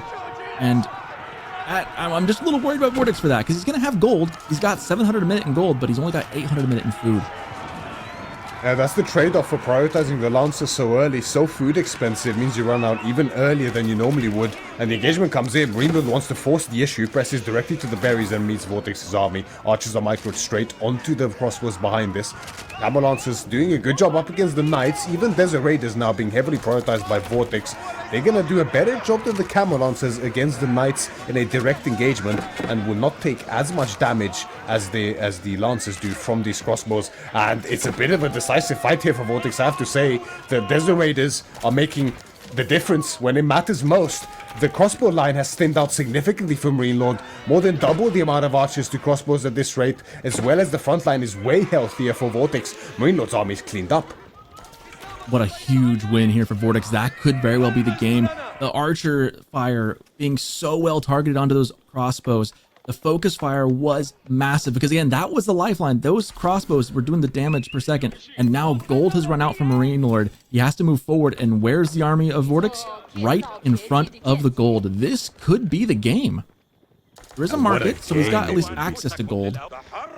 Yeah, and what a game it would be to win, right? I mean, MarineLorD on China here, this is, in many people's eyes, just an auto-win civilization. You pick this just to make sure you get a map under your belt, but MarineLorD suddenly finding himself in dire straits in this game, in a very pivotal one at that, to break the tie that they now find themselves under. The villages, these exposed villages, all three of them, detected now by VortiX. He can see all of them, as well as the market, and they're going to become the next target for him.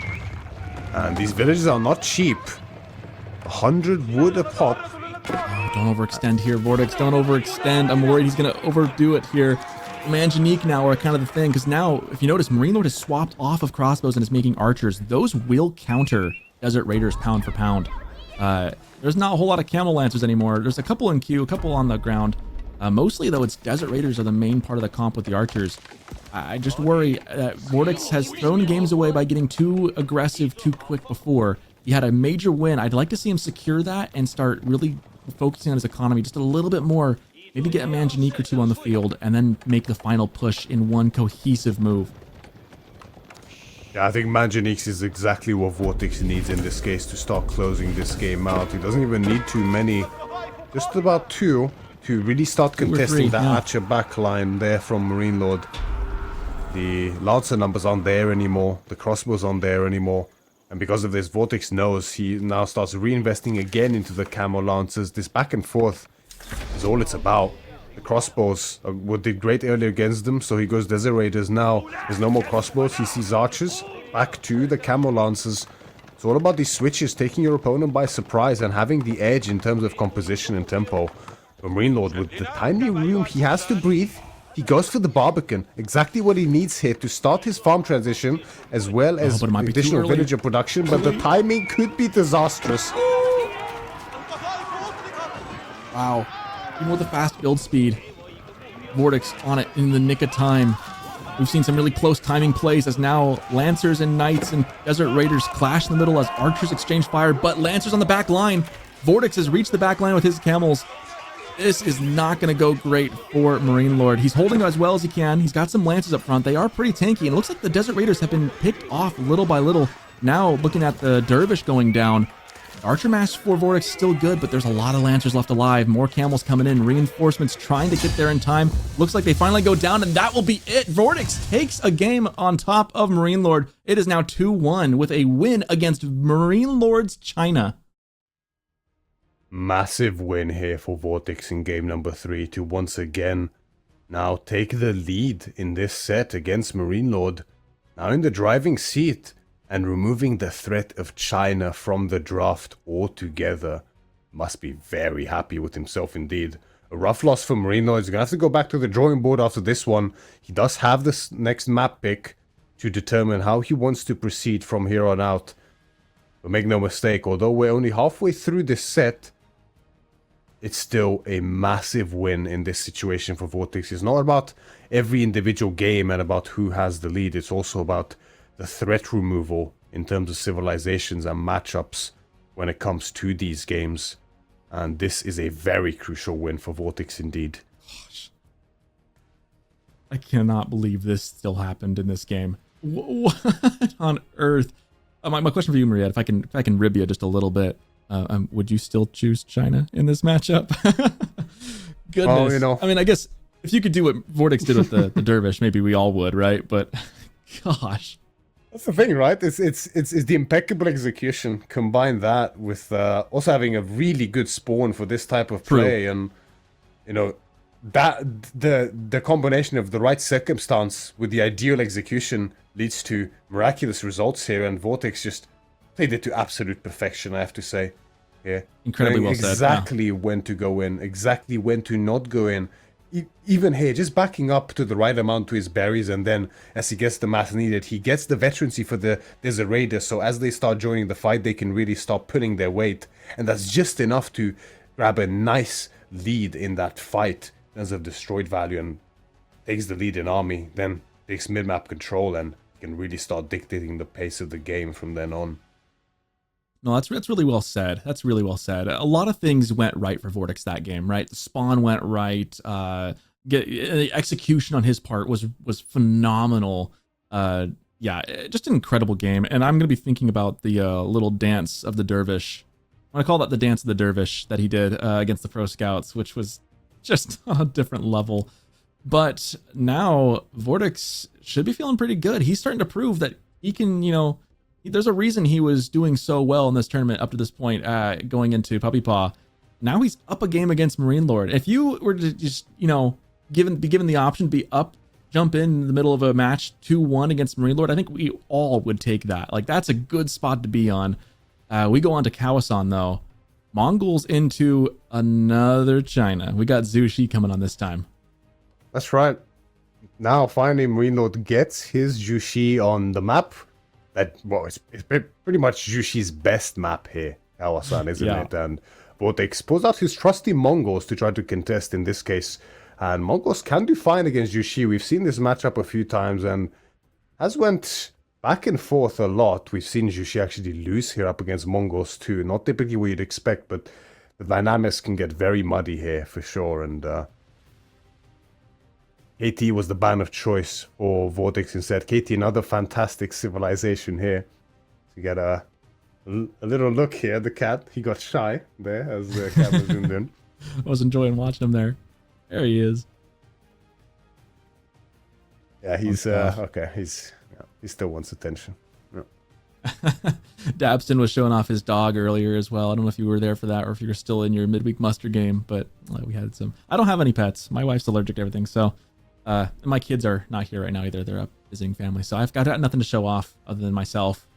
A little underwhelming, I know. Man, having Zushi and don't look at me. No, I got a plant. Oh, I got a plant. You know, look at the plant. He doesn't have a name. You can name him, chat, if you want. I don't know. He doesn't have a plant. He doesn't have a name. That is a nice plant. But anyways, back to the thing you're all here to actually watch, which is not my face, but game. Kawasan with Zushi. Oh, don't do this to me, Cow. Don't do this to me. Kawasan and Knights Templar.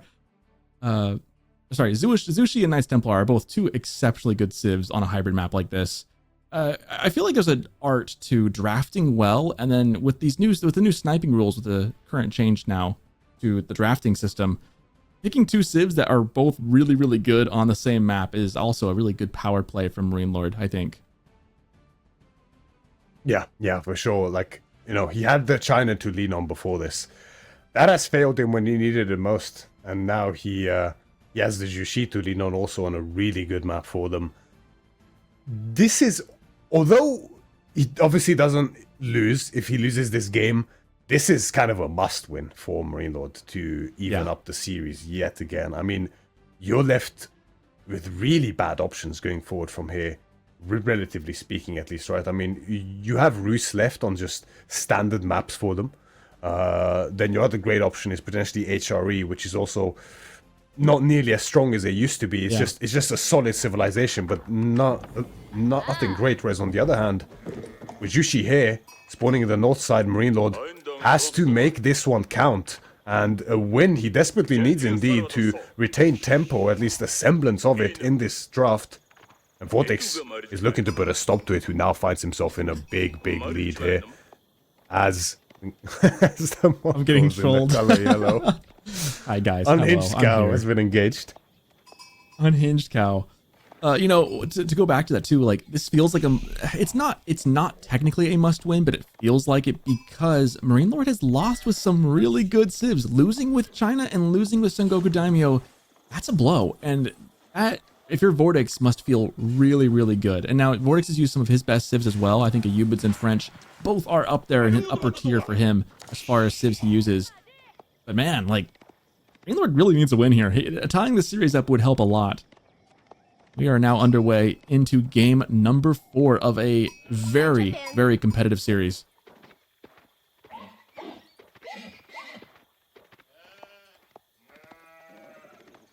I'm still waiting on that pink sheep. One day. One day. Oh. Did you hear that? Cow's telling me that there's something special prepared. He's got ready for a pink sheep, but I'm not going to ever get to see it. So. What is the chance again? It's something like 0.05? 0.6. 0.06. 1 in 10,000 sheep. There's 24 sheep per map. So you do the math as to how many games you have to play to get the sheep. And then if you think about that, double it, because odds are your opponent's going to get it, not you. So, oh, goodness. Yeah, it's pretty rough. It's pretty rough. We'll have to see it in a competitive game soon. I think pretty much everyone's seen it at least like once in their games, right? Just because of the sheer volume, but seeing it in an actual professional match, that day's gonna come. We'll get there. We'll get there without a doubt, right? It's gonna be top moment for me in all of Age of Empires histories when I get to see a pink sheep in a EGC game. Bonus points if I happen to be casting it. Like that would make my, I'd be able to die a happy man. Like everything would be done. I would have achieved the highest Ecleons of whatever I could have hoped to achieve. Seeing the pink sheep live would just, I'd be so happy. Meditation Garden's in a pretty good spot. Wow, that covers some wood, the berries, the gold. It's close to home. I guess it's not the greatest spot I've ever seen. Yeah, you got all those berries up there. We've seen that in the past. I'm guessing MarineLorD just knows that with Mongols on the loose, yeah, maybe you don't want to try and put that in the middle there. Barracks says otherwise. That's one of the things about Mongols here up against Jushi. Although direct strength-wise, it's not exactly the best choice against Jushi, just from a raw civilization perspective in terms of what each of them have available. It's about the intricacies of the map at the end of the day. What makes Jushi so potent here is the timing of that food pump into the dock acquisition on those shores that leads them to out-tempo so many other contenders here. And with just the presence of a few spares, VortiX is able to completely stop that and get himself on the map as well with his own age up. No dock follow-up, however. He's instead going to camp those spares onto the shorelines, making sure to prevent any kind of dock play here. One spare will be enough to kill a villager, I think, even with the additional building speed, as long as he meets him just before he starts building that dock. Surely VortiX and MarineLorD are both aware, so Zhuganu are going to escort the villager first. Zushi has the increased villager build speed as well, right? Is that right? They have that fact. Boosted construction speed, but Zushi doesn't have the song bonus for faster villager build speed. That's only China with song. Yeah. Zuganu ready to shoo away the spears, and that dock will go up without much more of a hitch. Zuganu are going to enable that dock here. And fishing ship production should begin pretty much immediately here for MarineLorD to start getting that edge. He still has the lead up in terms of tempo here when it comes to timing, so he can get on that pond way earlier than VortiX, who's instead going to go for military investment. The stable is on the way, almost completed construction now underneath that Uvu, and he has the stone necessary to afford 2 Keshiks at once here, which is going to be a great bonus for him. And we've seen both him and Lucifron do this. They just don't care about the water here. They go straight into all-out aggression to often good ends and sometimes not as good ends. I mean, straight out aggression, we've been saying it all day. That's VortiX to a T. I mean, you look up the definition of straight out aggression, and I think his picture is right there in the dictionary. Indeed, and that's something MarineLorD has to be very conscious of, because in theory, if he has fishing, he should be able to stop the push and not be under too much threat. It's about the turnaround time here for him. How many fishing ships can you afford to invest into before you're actually in serious danger because of the military presence from VortiX? That is the question and balance one has to strike on this map. Yeah, it's a tightrope walk, right? Like, you want to get your eco booming, but against a civ that can bring up the heat really quickly, you don't want to overcommit and then find yourself stuck in a worse place than you were when you began. In come the deerstones, just kind of creeping on up over. Kind of ominous the way it just kind of rolls up slowly, heartlessly. And here come the Keshiks to boot. So now VortiX able to start doing some work. Yeah, rolling through that Daystone Saz, planting itself just outside the wood line. That's going to boost the movement speed of units within the influence as they come to reinforce. VortiX, looking for an aggressive dive already, is met with the Chukanu, but causes a decent bit of idle time. Those jukes do pretty good damage. I mean, that took a Keshik down to half health. There's only a handful of them there. Just the fast fire rate that they have can be kind of devastating when you don't have any armor. And ways you look right now, no blacksmith upgrades yet for either player. Getting that from MarineLorD is going to be huge. And getting the defensive armor for VortiX will also be huge, but that will be, it's still early, only 7 minutes in. Most players haven't quite gotten to that point. But fishing is now under duress. Keshik say, hey, no, you don't have a permit to be fishing on this pond right now. Yeah, that's what's so great about Zuganu here for MarineLorD.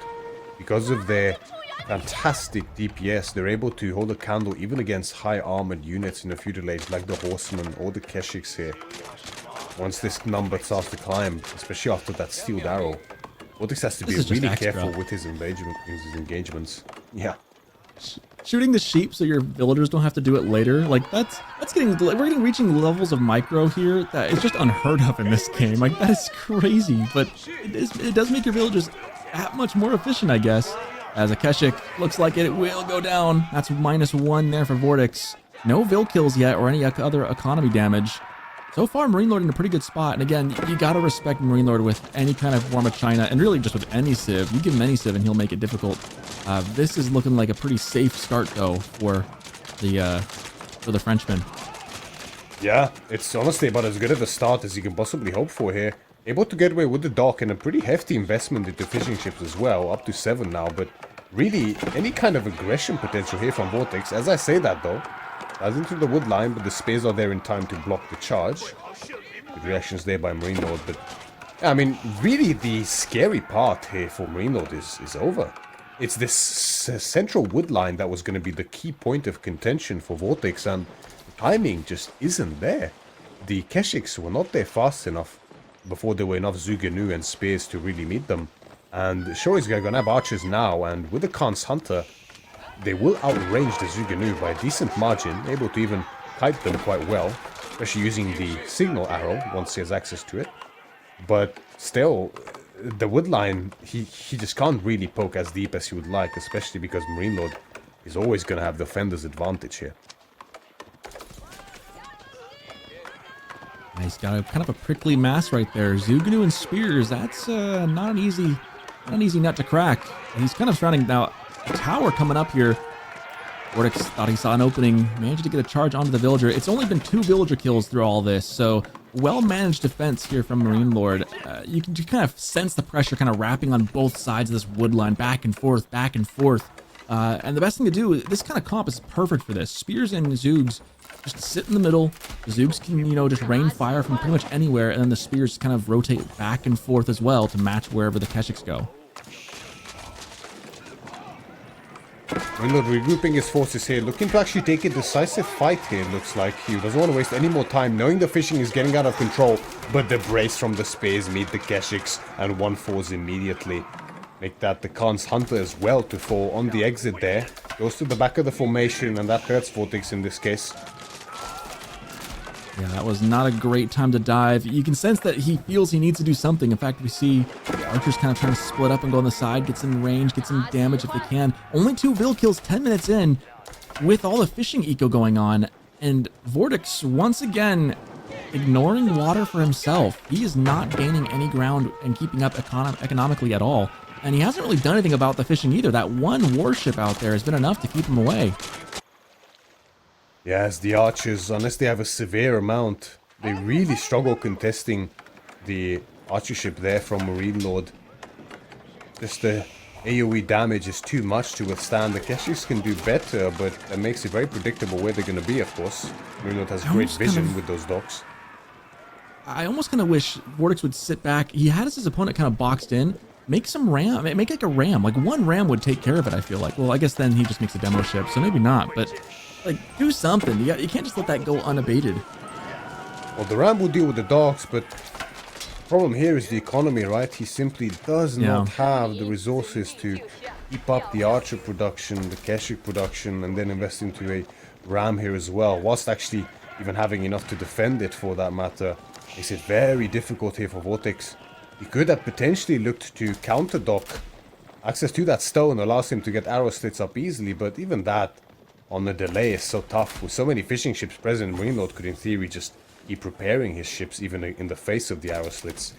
Whereas military ships are again such a heavy investment for VortiX here that he just can't really afford. And MarineLorD is slowly trending towards the inevitable here. Towards Castle the Age. Jushi Castle Age. Cheaper as well here for the Jushi. I was just thinking that the floodgates are filling up with the flood waters, and they're going to open up in about a half minute here. Because that's kind of what MarineLorD's waiting for. He's just making sure he keeps his military alive so he can defend. And as long as he keeps a stalemate going on up front, he can castle behind it. And once that happens, then the win condition gets brought on the table by MarineLorD. He's going to have the superior economy. He's going to have the tech advantage. And suddenly, the military numbers are still neck and neck. The villager numbers are neck and neck outside of the fishing. There's not much going for VortiX here. There really isn't. This is kind of the only possible time he has to engage. It's only going to get worse and worse every passing second for VortiX. And the Juganu does do so great in these back and forth trades. Even though they are outranged, the damage more than makes up for it the moment they get a volley in. And they do so much on the exit from these Keshiks who look for an in. But the control from MarineLorD is exemplary here. And he does great tips. Keshiks do find a little charge in there. Trim the numbers of the Juganu. Decent engagement actually by VortiX. Does a good job of trimming the spears as well as the Juganu, but now he gets the unfortunate news. Gold is very low, however, for MarineLorD here. He can't actually afford to upgrade these units. Spearmen are falling pretty quickly, but the Keshiks are as well, and with no Keshiks, it means that he cannot really dive any further. The archers are going to keep trading out, but they are fighting a losing battle here, as we are witnessing VortiX's last chances in this game falling apart before him. Man, Zuganu could be such a frustrating unit to go against. It just feels like they just have machine guns strapped to their arms. They just fire so quickly, and at this point, with the extra damage, it's just so difficult to deal with. And here, VortiX, he's trying to make something happen out of nothing, but unfortunately, the magic and the rabbit just are not in this hat. Yes, he's gonna keep fighting. He's gonna keep pressuring, but really the writing is on the wall by now. So severely behind VortiX is. Meanwhile, MarineLorD just kept adding fishing ships behind this. And yeah, he knows. GG is cold.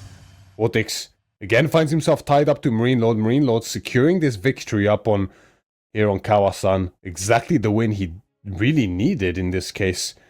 And VortiX shouldn't be too dissatisfied with himself. I mean, even losing this game in a rough matchup, I would say is kind of worth it. It's kind of the best outcome you can hope for, considering you did just beat China in the game prior. Yeah. And once again, they are now even. Yeah, this was, we said, kind of a must-win for MarineLorD. He needed to get this series tied up. For VortiX, you took out one, you split the China series, right? You took a China Civ and beat them, and then you lost to a China Civ. So all things are mostly still equal. The Civ choices from MarineLorD going forward, we're going to start looking a little rough as we go later in the series. I feel like a lot of the best Civs have been played. We got a couple more still in the back pocket, but this one was just kind of a slow attritional loss for VortiX, right? MarineLorD got the eco set up, and then VortiX didn't really do anything to the water. He kept trying to pressure, but he kind of just kept trying to do the same thing again and again and again, right? Let me try the left side of the wood. Let me try the right side of the wood. Let me try that again and again. And you know, the definition of insanity is doing the same thing again and again, expecting different results. Didn't get different results in this one. Maybe a different tactic, a different try, maybe a ram on the docks. Hard to say, but instead we look forward to the next game as Game 4 is in the books. Game 5 coming up on the horizon. It's going to be Golden Horde into Abbasid. Now this is a matchup I have not seen before. I feel like I've said that a couple times today, but genuinely this was one I don't even know where to begin. Yeah, I mean, we saw this previously. Also, MarineLorD playing the Abbasid, and I'm guessing he's going to be playing them again here for us today. He did win in this matchup against Anatan's Golden Horde, also on Lipany as Abbasid. That was a bit of a nail-biting game as well, and I mean, a very interesting matchup, I think, right? Abbasid, of course, coming back in force this tournament after quite the hiatus. And Yep. They've certainly been looking very good. I mean, there's great things going for them on this map especially, right? The additional berries, the slightly more closed-off nature of the map often gives them the time and the space needed to boom with some safety, at least. Golden Horde is a new one, right? It's an interesting one, and I don't want to give away too much, but I think this Civ can have some immense potential, but it's probably a tough matchup for it, I would say. I think I agree with you here. I mean, partly is recency bias and just seeing Abbasid actually be winning again, which is a good change to see.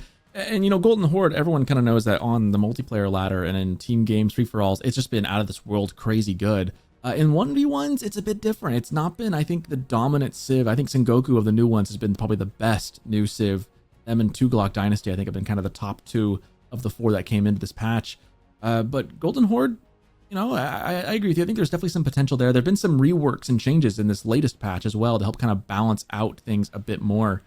But we'll see. I think I agree. Abbasid on Lipany feels like a match made in heaven with all the extra berries, all the extra food, a little bit more distance, a couple more cliffs and wood lines to help box things in. If there's ever time to pull it out and make it work, this would be the map. Exactly right. And in terms of the matchup, it's a good one to try to do so because Golden Horde are so slow off the blocks as well. One of those civilizations that have quite a bit of setup time. I mean, the age up takes a long while. They naturally slow down because of the double production of villages. Now, they do produce 2 villages in 35 seconds compared to the standard civilizations, 1 every 20 seconds. So they'll actually gradually get ahead in villages as a result. But yeah, it's still a little bit worse than French's bonus. Obviously, there's a delay on when that second villager comes out quicker, per se. But still a decent little bonus here for them. After that, of course, they can get out the Batukan alongside the Torgud to get some good early pressure going. But I feel like by then, Abbasid's going to have their TC pretty much up and running. I'll have to see what MarineLorD opts to go for here. It could be the military and could be the eco wing. Both have their pros and cons. And, I mean, we see the Byzantines here for VortiX. I'm telling you now, Sockington, we're not going to see Byzantines this set. Yeah, you can see in the bottom row here of all the maps, this is the third time now it's been sniped in this series. I don't know if we're going to see it. Then again, Chinese got banned twice, and eventually it got kind of forced out on Coastal Cliffs from MarineLorD. So maybe MarineLorD's plan is just, hey, every time I see it, auto snipe. Don't let them have it. Just not having it. And this would be a great map for Byzantines as well, with all the berries and all the olive oil just waiting to go. Not to be. Golden Horde instead. I was thinking about it, like, 15 seconds for 2 vills, right? That's faster than what French gets, freeing 17 seconds for 1. So that is quite the speedy build, but of course the increased cost, there's trade-offs. But I like what you say about Golden Horde being slow off the blocks. Both these civs take a little bit of time to ramp up, right? And then once they get going, they can kind of snowball into just this unstoppable avalanche. The question is, who's going to be able to do it faster? Who's going to be able to slow down the other faster? And who comes out on top? We got 2 minutes before we find out. And after that, looking ahead, I mean, let's look at the draft outside of that. What other civs do you think we're going to see after this game? Because we got at least another game behind us coming up. Yeah, we have Frisian and Dry Arabia left. I mean, we do have OTD as well as HRE available for MarineLorD on Frisian Marshes. That are the likely picks there, whereas Rus likely for Arabia. I don't think we'll see KT on either of these maps, frankly. Whereas for VortiX, on the other hand, we would have English as well as Tuglak, which are all both great picks for Frisian. So is JD, to be fair. Yeah. And English and JD can also be quite good on Arabia. I'm not even going to mention Byzantines because it's not going to be allowed through. It's just a very good civilization. And MarineLorD personally favors it quite a lot above a lot of others. So he understands what they're capable of, can play them very well himself. So yeah, he's not letting that one through, that's for sure. So, some interesting matchups. I mean, Tuglak is really scary on Frisian there for VortiX, and forcing Byzantines or Tuglak on something like Frisian, if theoretically he loses this game, that's a tough choice for MarineLorD, because they're both very strong there. Yeah. It's to be seen. I mean, and the fun thing is, like, this is not a match point. We are going to have a game number 6, regardless of what happens here. We are all tied up 2-2. Incredibly competitive series against 2 players who are at a very, dare I say, almost very similar level right now. VortiX coming into the series, historically, had not won a whole lot of games against MarineLorD, frankly. And then coming in this series, I mean, we know he's been practicing. We know he's been gearing up and getting ready. His performance has been very impressive through these series, through this tournament in EGC Masters Finals. And to be at the finals is a feat in itself. And now it's a tied series against the guy who people usually just say automatically fill in number 1 in the world, MarineLorD. That's a great feat. And both these players are, I think, very well matched so far. And I'm excited to see what goes down here on Lipany as we get ready to dive into game number 5. Stay right where you are, unless you need to go grab some popcorn or something real quick. We are here with a tied series with MarineLorD playing as Abbasid Dynasty in the red and VortiX as the Golden Horde in the appropriate yellow color. And we got a game crash. So if you need to get popcorn or use the restroom, this would be a great time. Boy, I gave that whole intro. I was ready to go, and you did so well, man. Just kind of taking on my sails. I know. I tried. And then Cal gives the bad news. Unfortunate. But here we are. Well, unfortunate start here. We're just going to go back, it seems. Back to the drawing board in this set and speak yet again about it. But the matchup is quite curious because, particularly going back to what you said earlier about the snowball effect, that's very, very true for both of these civilizations here. They get out of control very quickly. I mean, Abbasid naturally with the villages scaling, the economic scaling, and then culminating in a very oppressive army within that castle age, and even later a very strong imperial age for that matter, is not to be trifled with. Golden Horde, on the other hand, they have some incredible upgrades with access to stone. All they need is the stone to enable this. That's their only limiting factor, and they can get out of hand very quickly with immense cost saves on units, huge production speed bonuses, some fantastic upgrades. For example, the debuff from the Khan, available in the Golden Tent for 400 stone, I believe it is. as we mentioned, the cost saving on either production building permanently for the rest of the game. I believe that's 900 stone for either one. All of these are very, very significant. Access to the Kipchak, although I think this is the matchup where Kipchaks probably struggle quite a bit. The Camel Archer, as well as the Camel Rider availability for MarineLorD's Abbasid means both of these units, I think, deal very well with the Kipchak. So I'd be surprised, frankly, to see them coming out. And of course, Torguds as well as Keshiks, always a great choice here, even for the Golden Horde. They are not as oppressive as they were before. Golden Horde getting some changes, both buffs and nerfs. A nice bonus is the faster age up speed for them. They're not as limited by that as they were before. Yeah, and with the changes in the patch too, obviously Torguds were just insane in multiplayer games. And 1v1s now, they're toned back here as well, of course, because changes that happen on the civs happen everywhere. So, but that does open up these kind of the other options a little bit too. But again, it's just a matter of getting the scaling up, like I said, getting that engine humming, as it were. But we got 56 seconds before we dive in again. Thankfully, you know, if we're going to have a crash, I would rather have it happen right at the start and the onset before things really get underway too far. I mean, nothing's worse than having a crash like 15 minutes in a game, or 20, or heaven forbid, like 30 minutes or 40 minutes into a game. Better to have it happen at the beginning. Reset, restart. Don't miss out on anything really that way. And yeah, we'll be diving in. I'm going to let you do the intro to the game next time. I already did it. It's your turn now. So we got 25 seconds before we jump in. Myriad, if you had to pick, gun to your head, which are you picking if you had to pick a civ on this matchup? Oh, it's a tough one. It's a tough one because they're both terrible. Nah, it's I do think it's Abba favored. I think the snowball effect for Abba, which is true for both civilizations, hits just a little bit harder, potentially even earlier, frankly, here for Abba, especially if they go for that economic wing. And MarineLorD did it to great effect against Anatan. That was against Kipchaks, however. We'll see whether VortiX has a different idea on his hand here. It's all to be discovered in this next game here, because MarineLorD and VortiX are tied 2-2 now. It is very close between these two. And once again, the tie will be broken in this game now on Lipany, as VortiX, as the Golden Horde, not getting much limelight, but here we see them yet again, spawning in the north side of Lipany, facing MarineLorD in the color red, playing for Gentlemates as the Red Abbasid Dynasty in the south side of Lipany. And the main question here for MarineLorD, of course, is it going to be that economic wing or that military wing? I think last time, if I'm not mistaken, he went for the economic wing, and he definitely has the timing to do so here. We talked about how slow Golden Horde is off the block, and sure, they can get the Batukan out as well as 2 Torguds, but I mean, they do even less damage than Keshiks initially, never mind something like a French Knight, so really it's not as scary.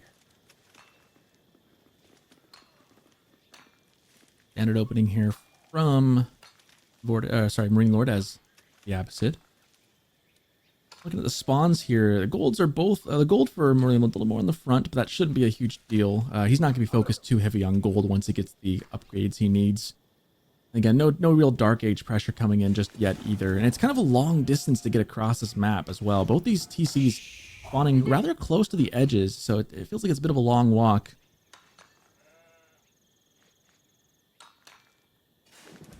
Yeah, so for VortiX, likely going to be seeing the Khan and Torguds age up from him. Certainly seems to be more popular and more effective. No surprises there than the carts that are available, which would be... The other alternative is 2 production buildings available immediately for him. But really, the timing is difficult because the unit's still producing batches of 2, so they produce very slowly. So although the theory with this age up is some sort of timing, the timing just kind of falls flat as a result, which is why we see the cheaper Torguds and Khan opted for instead, which, I mean, saving stone, considering you have so many great things to use stone for, the fact that you can save some of it is invaluable here for VortiX. It is going to be economic wing for MarineLorD. And of course, as you were talking about, the Khan and Torguds is going to be the option. No surprise here. The only really change we were looking to see was what the wing was going to be for MarineLorD. And it's going to be economic, so he's definitely saying, hey, I can do this TC thing all day. And we already see him moving onto the stone, getting ready to go. It will be a 2 TC play. I'm curious where he's going to put that second town center. He's got some wood to the south of him. Maybe just right there? You think just right up front? Close that I mean, down. there's quite a few options, right? I mean, this double deer back here is looking mighty juicy here for MarineLorD, but there's risks associated with it as well. Even the berries ahead of it. I mean, this is such a great place to place a TC, but also an impeccable place to strike for VortiX if that is on the menu for him, which, I mean, it's VortiX. Definitely could be. And the gold, on the other hand, I mean, it's frontal, right? This makes it a little bit tricky here for MarineLorD, because you'd love to place a TC there, but then your gold is all the way on the other side of your base, so you would need units stretched out very far apart and very thin on the defense here. You could kind of angle it to the wood, deer, and gold. It's kind of just to the left of our screen right now. There's that gold in the back. Again, I feel like you'd want to put it in between the deer. Like, that's really the idea. And we see VortiX, ever the master of micro, pushing the deer. He wants to get that thing right in the middle of the screen, really make it difficult to place. Hey, look at that. He's really wanting to make it difficult to place a TC.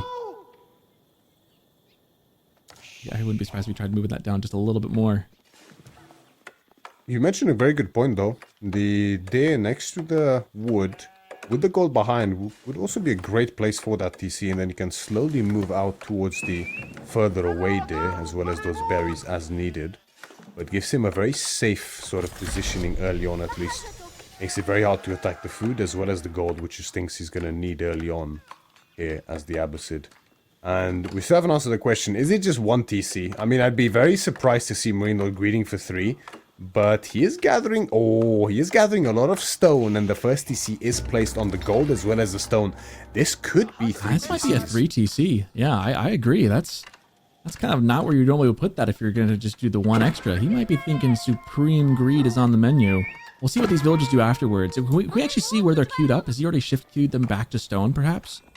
I mean, he is also on gold at the same time, so I'm tempted to say no, but oh no, he's going back to food. It's probably just going to be 2. He's playing it safe, even with the positioning. So yeah, just playing it safe. 2 TC is greedy enough. Eco-Wing is greedy enough, he says, which I certainly understand. We're just playing typical MarineLorD here, safe and methodical. And VortiX, no surprises. I mean, this screams all in. VortiX going all in? What? No, I never. Yep, this is very par for course for these players. Should be fun. We already got the first Torgut already out on the field. Indeed. VortiX all in. Not many had that on the bingo cards, I'm sure. That's the free space, you kidding me? Yeah, I mean, I guess it's a bit of a similar case to what we saw with French against Abbasid, right, in the previous set. It's very similar here, but I would say that, you know, French is just way better at doing it than Golden Horde is. He does get a way earlier boar, to be fair, next to that archery range. That's a pretty nice little early boost for him. And the stealth force is kind of a nice little bonus too, just nice and hidden. The key differences here, alright, is that we don't have French Knights, and we do not have Military Wing for MarineLorD. That does make it all the more tempting to go into this composition, right, with the horsemen, with the spears. Charge finds onto the berries here. Great body block by MarineLorD to secure the life of the villager. Gets himself a scout as a reward as well. Key thing here is he didn't lose a villager. That body block, he may have seen the dervish dance earlier. Now he's showing him the march of the villagers, able to tango as well a little bit. Keeps things alive. It always feels good when you can successfully use like a scout to block a charge or do something really fun. A little bit of showcase of micro. I do see some units though from VortiX starting to move around. Some horsemen in answer from MarineLorD. He's got horsemen and spears. He's got one of each at least. Yeah, even adding spearmen here for VortiX. Placing a lot of respect on the composition here from MarineLorD. Recognizing that he doesn't have the strength of those knights that he did with the French previously. So might need to beef up his composition here a little bit with some more safety in the form of the spearmen. Makes him much less prone to any kind of severe wraparounds. MarineLorD on gold as well is going to get himself a wheelbarrow. That's the perks of the gold TC, is that you can get gold early and get your upgrades going fast. But food access is going to become a problem as the game goes. He does have ecoing as we mentioned, so that farm discount from the Fertile Crescent is present for him. He can theoretically add those very early, but of course, units will still be sacrificed. Yeah. Yeah, you just don't, when there's so much food on this map, you can go farms. It just feels kind of bad. Like, you feel like you're missing out. However, this wall in the back here, excellent choice. Whenever you get the chance to do this, it's just always the right option when you have a little extra wood to spare. Especially again, it's a Civ that wants to get aggressive and start wrapping circles around your base to prevent that wraparound from happening. Meanwhile, some more infantry coming out now from VortiX. This is the scary thing about Golden Horde, right? Is, yes, Abbasid snowballs and does it very quickly, but Golden Horde gets a lot of units very quickly as well. And we were wondering, we kind of both felt like that Abbasid snowballs a little bit faster, and we're going to see that put to the test here, because Golden Horde already with 17 military units on the field. Yeah, indeed, and the thing is with the food here, he does have those berries on the left, and that's already kind of more than MarineLorD should be able to access, but VortiX does smell something is off. He's going to look to check there. He knows that that's the next logical step here for MarineLorD, after seeing that there's nothing on the right side. Tower is already up, mill to follow, arrow slits on the way as well. More villages present on stone, so he's going to look to fortify this as well. Definitely a good choice. I mean, you want to, for sure, if you want to have access to Gotta make sure he's got food. Yeah, 100%. Needs to make sure there's food. And I love what MarineLorD's doing here. We saw Puppy Paw do this in the last series as well. Send some, horsemen of your own, punch the shark back in the nose. The best way to slow down an aggressive Civ is to hit them back in their eco. Suddenly, they'll be reeling. Now, this is the problem, though, is that outpost is not yet fortified, and it is going down very, very quickly. Yeah, the unit presence from VortiX is pretty severe already. There's a lot of units here, and MarineLorD may have not realized that there's so many units out already. Just loses the outpost with the arrow slits. So quite a bit of investment lost there for him. And already struggling with food-wise. The sheep are already starting to run low. Villages with very little space to work with anymore, as the carcasses are now limited for him. I'm starting to wish he maybe had put that town center on those deer. There's just so much food right there. The land flowing with milk and deer carcasses right there. But it's just on the other side of that wood. Doesn't feel safe.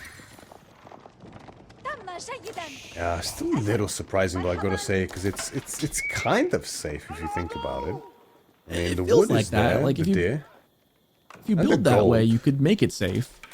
Obviously, right now it's not safe, but you could have made it safe. You could wall. Yeah, you can wall in. There's some possibility there.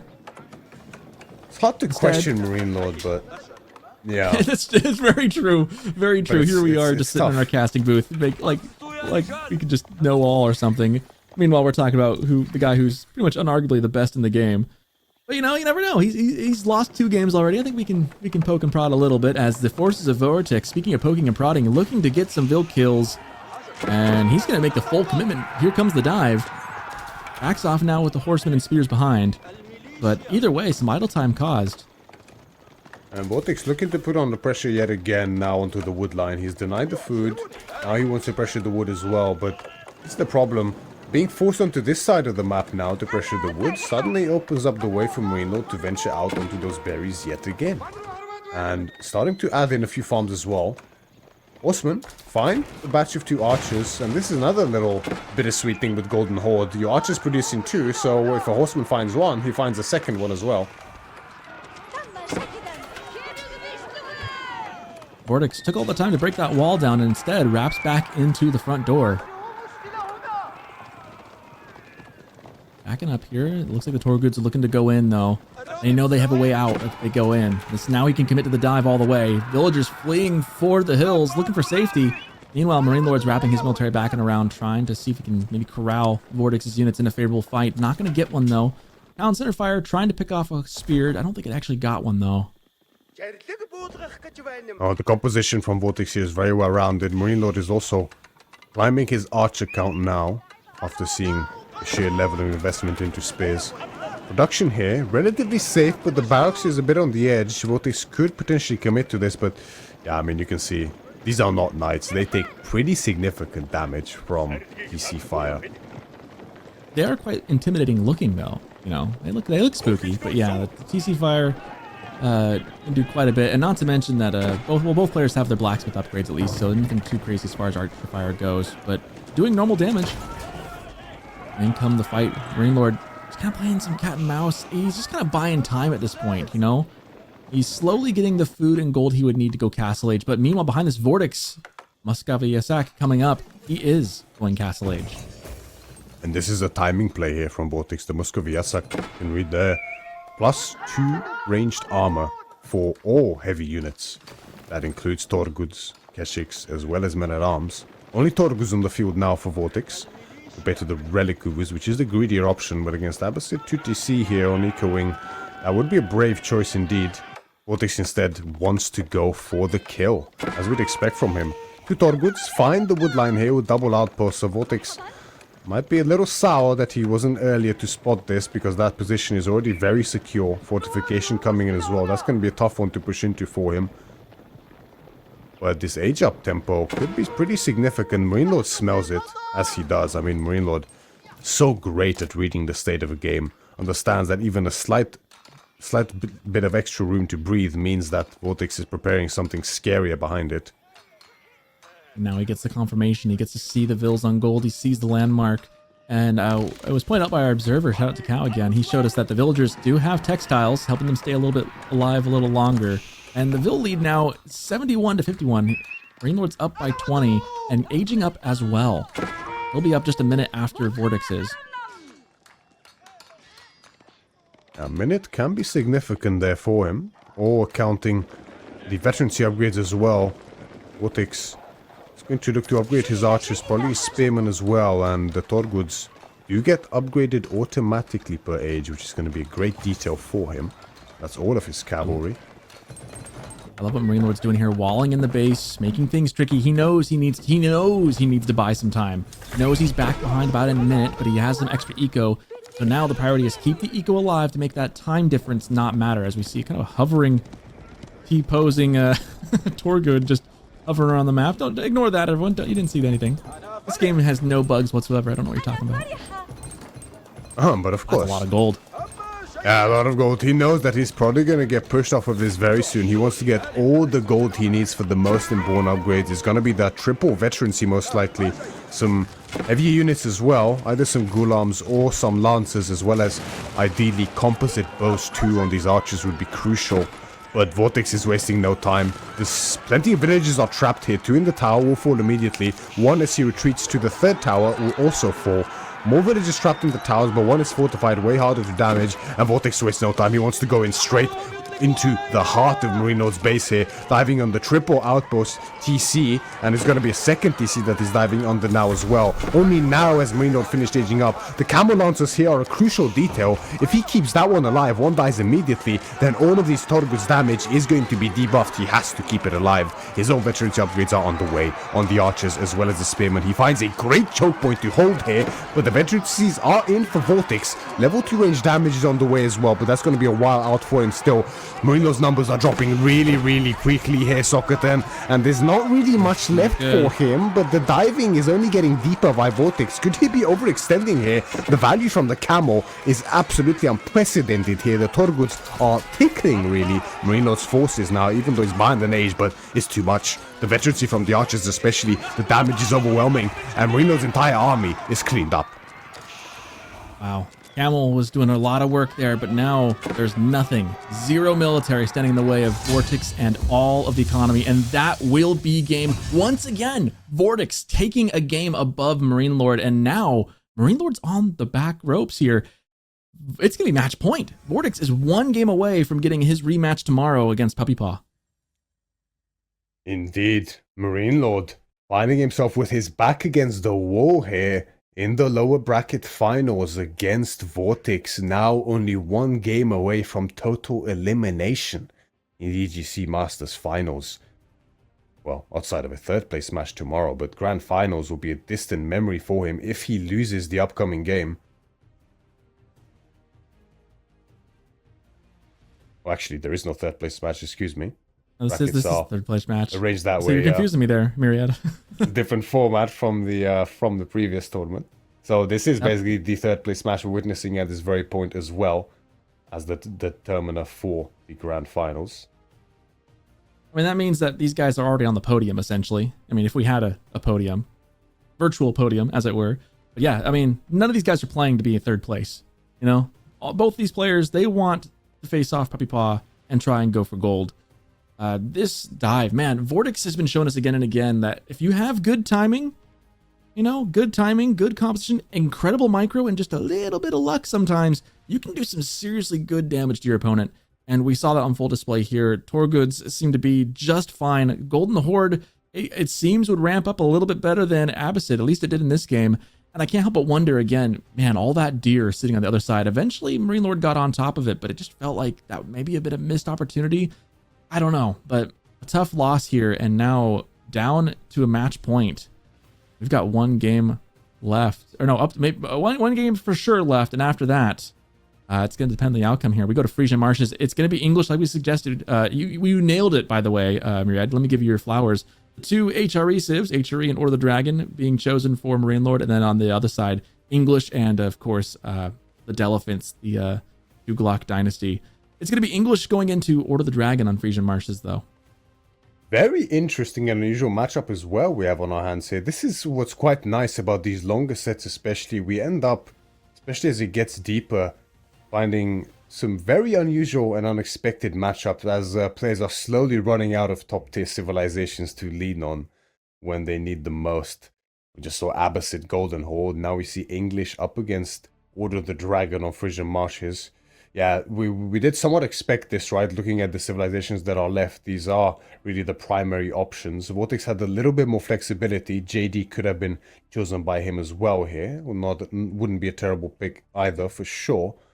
But opts instead for English or Tuglak and gets himself English. Meanwhile, he snipes out MarineLorD's HRE in favor for OOTD, Order of the Dragon here for MarineLorD. And I'm very curious to see what they go here, because both of these civilizations are typically love to go to town centers. But how does that match up? I mean, it's a difficult one to call, because in theory it's pretty even, maybe even at least early on favored for Order of the Dragon, but because of the map, it can be hard to call. Yeah. Fishing could very well still be on the cards, right? I agree. I think Order of the Dragon obviously could go with early spears, get some pressure early, but again, that doesn't work super well into a civilization like English. Your villagers have short bows. English just has a really defensive town center to begin with. It's not easy. It's not an easy matchup for either player. They both kind of have similar goals. I agree. I think it's going to come down to the fishing and how the builds differ a little bit. I mean, one of the dangers of Order of the Dragon is that when you go wide, this map sometimes doesn't go very wide. Sometimes you just kind of go straight down the middle through the stealth forest to your opponent's town center.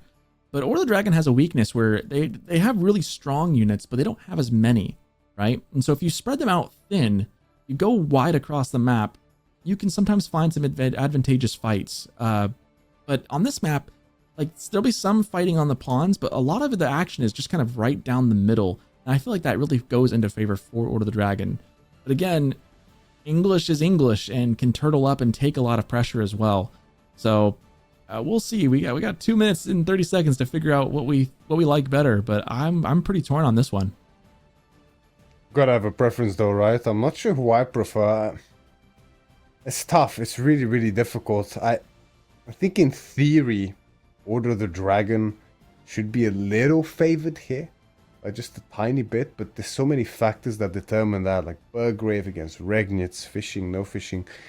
What the English spawn as well looks like. has so many options. Yeah, it's just so many factors that make it very hard to call. But that makes it exciting as well. It does make it exciting. It makes it very exciting. And this is this map and this matchup has a lot riding on it at this point. MarineLorD has to win. I mean, we were saying his what was it? Which game was it? The Lipany one was kind of a must-win, right? This one is literally a must-win. It's win or go home at this point. And VortiX, I think he can smell the blood in the water. He's performing. I mean, if you were to say at the beginning, before this tourney started, if you told me that, oh yeah, VortiX was going to be up against MarineLorD in the finals in the bottom bracket, I probably wouldn't have believed you, right? But here we are, and VortiX has been outstanding this tournament. And I think he's just seeing that MarineLorD, to his own admission, isn't quite at that upper top tippy top performance that he's been for like all of history in AoE 4. This could be this is a huge opportunity for VortiX to take down the king and go back to the top of the bracket. Indeed. I mean, MarineLorD's logo for Red Bull might be a shark, but it's VortiX that now smells the blood in the water. That's for sure.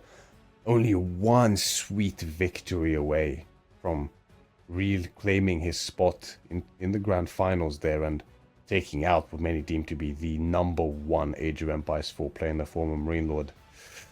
So much on the line here for both players and so much to be gained from VortiX, whereas MarineLorD is just fighting for survival still. Never even accounting for the last game still to be played if he does win. After this, if this one goes on to a game 7, we'll end up on Dry Arabia, the final destination of maps. Yeah, he's got KT, he's got Roos, both of those decent. Well, KT doesn't feel as good, but he's got Roos. That'd be the one he'd want, but it probably wouldn't happen. It's not gonna happen. He'd have to play KT.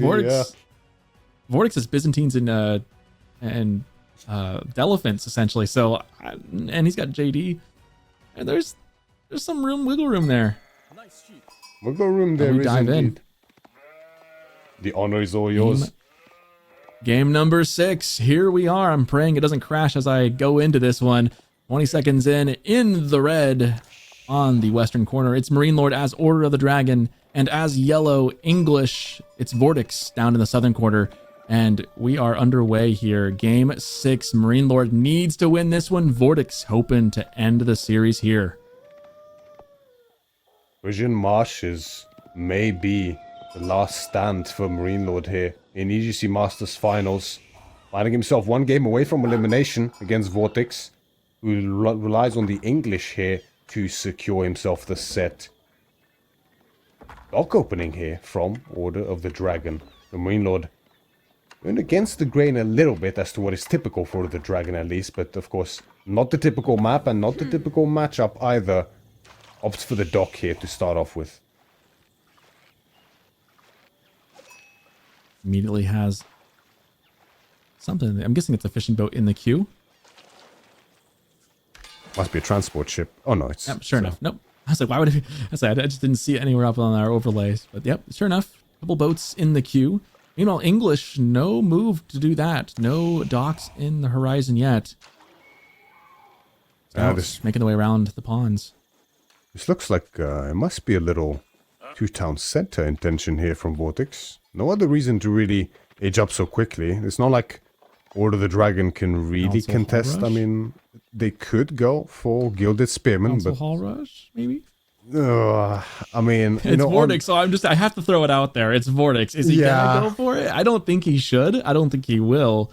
But it's like VortiX has this thing, right, where he just always seems to ignore water.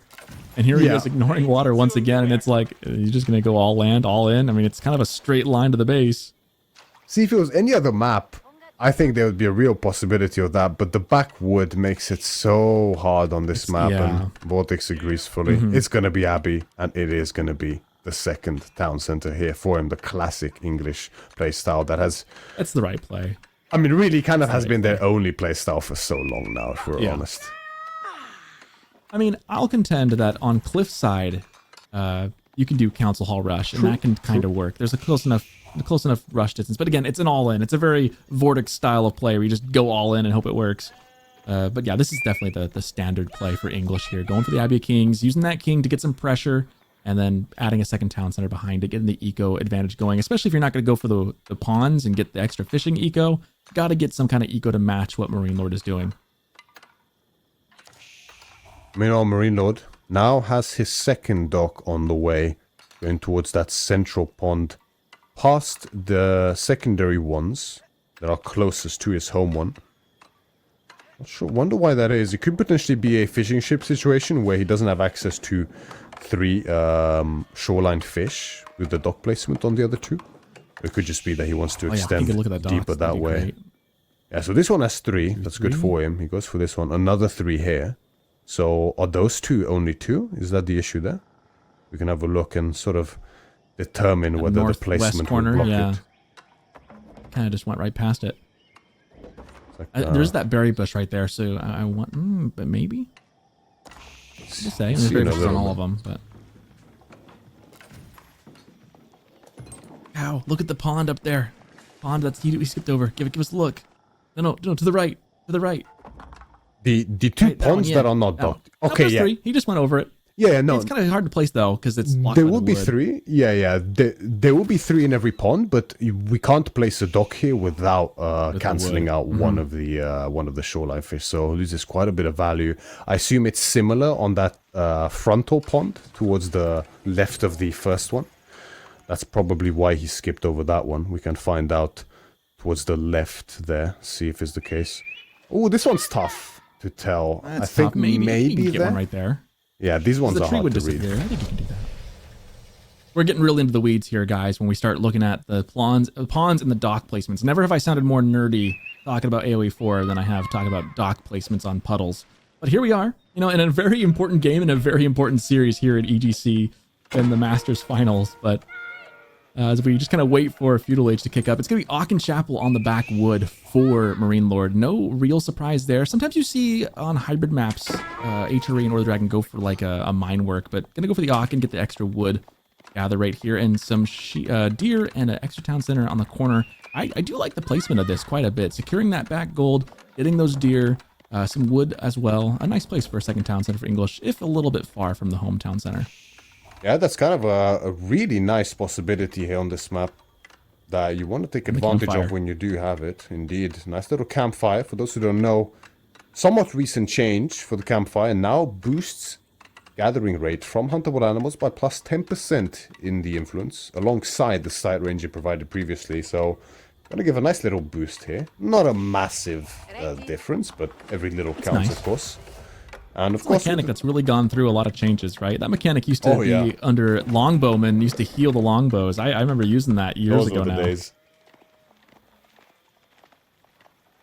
Yeah, but the placement is really nice. We get the gold underneath there for VortiX, as well as the deer and the secondary wood line that he can lean into pretty safely if the first one ever becomes under threat, but somewhat unlikely on this map, it being so safe already. MarineLorD going all in on the eco. 10 fishing ships already. This is an interesting play, and this is definitely a meta style play where you go onto the docks. There's many ways you can play it, but this is very typical. The tricky thing with this build that I've noticed is that eventually the fish runs out. And you can get a lot of food very quickly, but you have to keep that in the back of your mind that if this game goes long, how are you going to follow this up? You got to be aware of how fast you're consuming all those fish, because it can kind of creep up on you every now and then. It really can indeed, and it can be hard to estimate just the level of income you get from the fish as well, relative to every other resource here. Because you're not, a lot of players are used to full water maps and the income from deep sea fish there, but it's very different with the shoreline fish and multiple docks like this. Can make turnaround times to units or castle age a bit more tricky to fully utilize. King, gonna look to wrap around the back here. King wrapping around. It's kind of like a shooting star, right? Like your economy is going to burn bright and fast, and it's going to just give you a huge influx, and then it's going to pitter out and burn out. And so you just got to be kind of mindful of that. As the king tries to get onto the horseman, they just kind of trade little love taps and call it a day. It looks like it's gonna be, MarineLorD has made up his mind. With the stable, we weren't quite sure, but one stable with the horseman just to be a checker to the king is a good idea here. And they're gonna stop at the 1 and go straight for castle age now, as we saw a heavy lean into that gold mine to follow up. Surprised there's no 2 horsemen here, just to beat the king. Yeah, it takes 2, right? 2 to do it. 3 if you can get it. Yeah, two gilded horsemen is definitely going to be enough here. Oh, a gilded horseman. That's right. That's right. See, I'm thinking standard horseman. It would be 3. Yeah, 2 gilded would do it as well. VortiX getting a good look at every single pond. He wants to understand exactly what is it he's going up against, and he's starting to see the greed that MarineLorD has opted for. In fact, that greed extends all the way to VortiX's side of the map, as we do see the white tower coming up, though. He will be castle age. Yeah, MarineLorD's just saying, hey, all your water, everything. I want every puddle for me. That's a pretty radical white tower timing from VortiX, I gotta say. The deer really paying dividends there, allowing him for such a quick castle age time. I mean, this is almost a normal castle age timing, but he has 2 TC. With 2 TCs. Mm-hmm. Impressive indeed. English. Another tower, another dock, I mean, for MarineLorD. He's got 16 on gold. He is actually going to match this timing. He is able to click up right now. What will he go for? I'm assuming it will be, oh, it's going to be the Burgrave. I wasn't too sure. I was kind of leaning towards the Regnus, but Burgrave, I think, actually makes a lot of sense here. You've got a ton of food coming in right now. You've got a lot of gold you can get right now. The Burgrave can get you an army right now.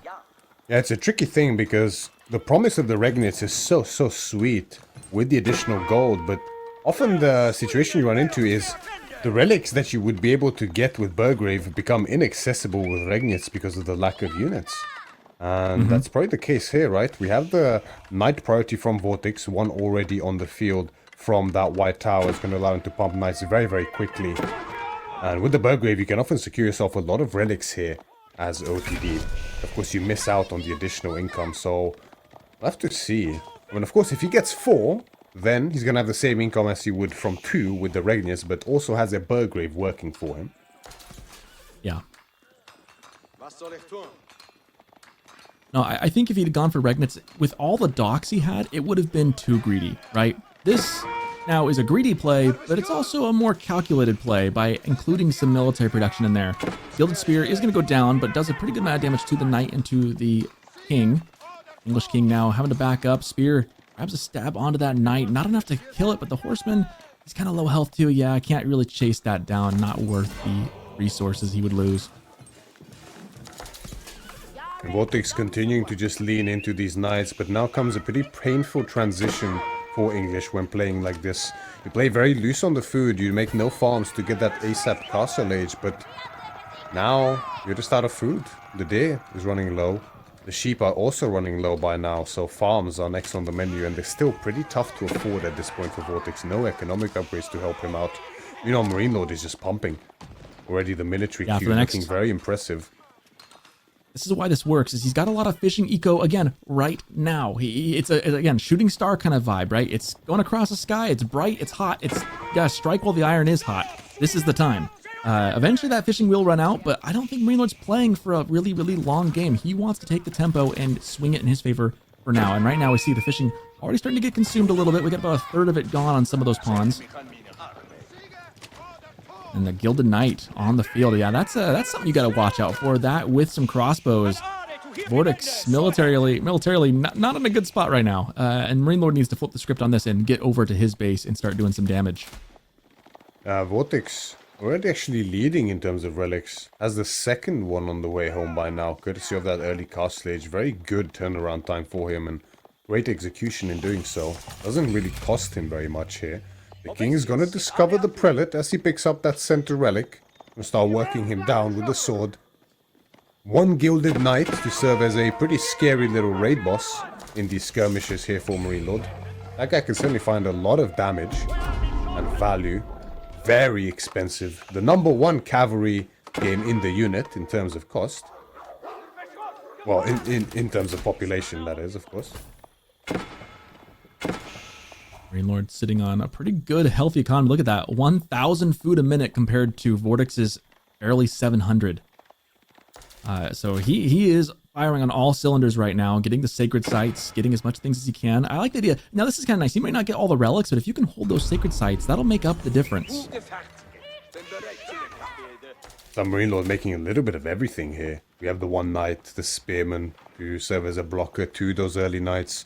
Now leaning heavily into typically something the English do best, and is going to be that gilded crossbowman with the men-at-arms, cheaper from the Burgrave Palace. A very strong composition here for MarineLorD, but a slow one at that, so moving across the map. Love to see it. Oh, that's a great touch. Yeah, I mean, they keep giving the gold, even if they're there, and it's not like he's too worried about the docks being burned down, really. So might as well get that gold income in ASAP. This feels like we've really flipped the script. For the longest time today, we've been watching VortiX all day for hours now, and he's been the aggressor.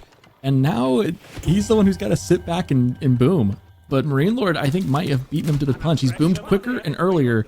It's not as long lasting. But can he do something with his military? That's the big question. And I'm just curious, when the food runs out, how MarineLorD responds. For the time being, he is very well ahead as far as military presence. Indeed. Food income also looking very healthy for MarineLorD. VortiX still struggling with that farm transition. So many added now, but still a while for that really boosted income to kick in.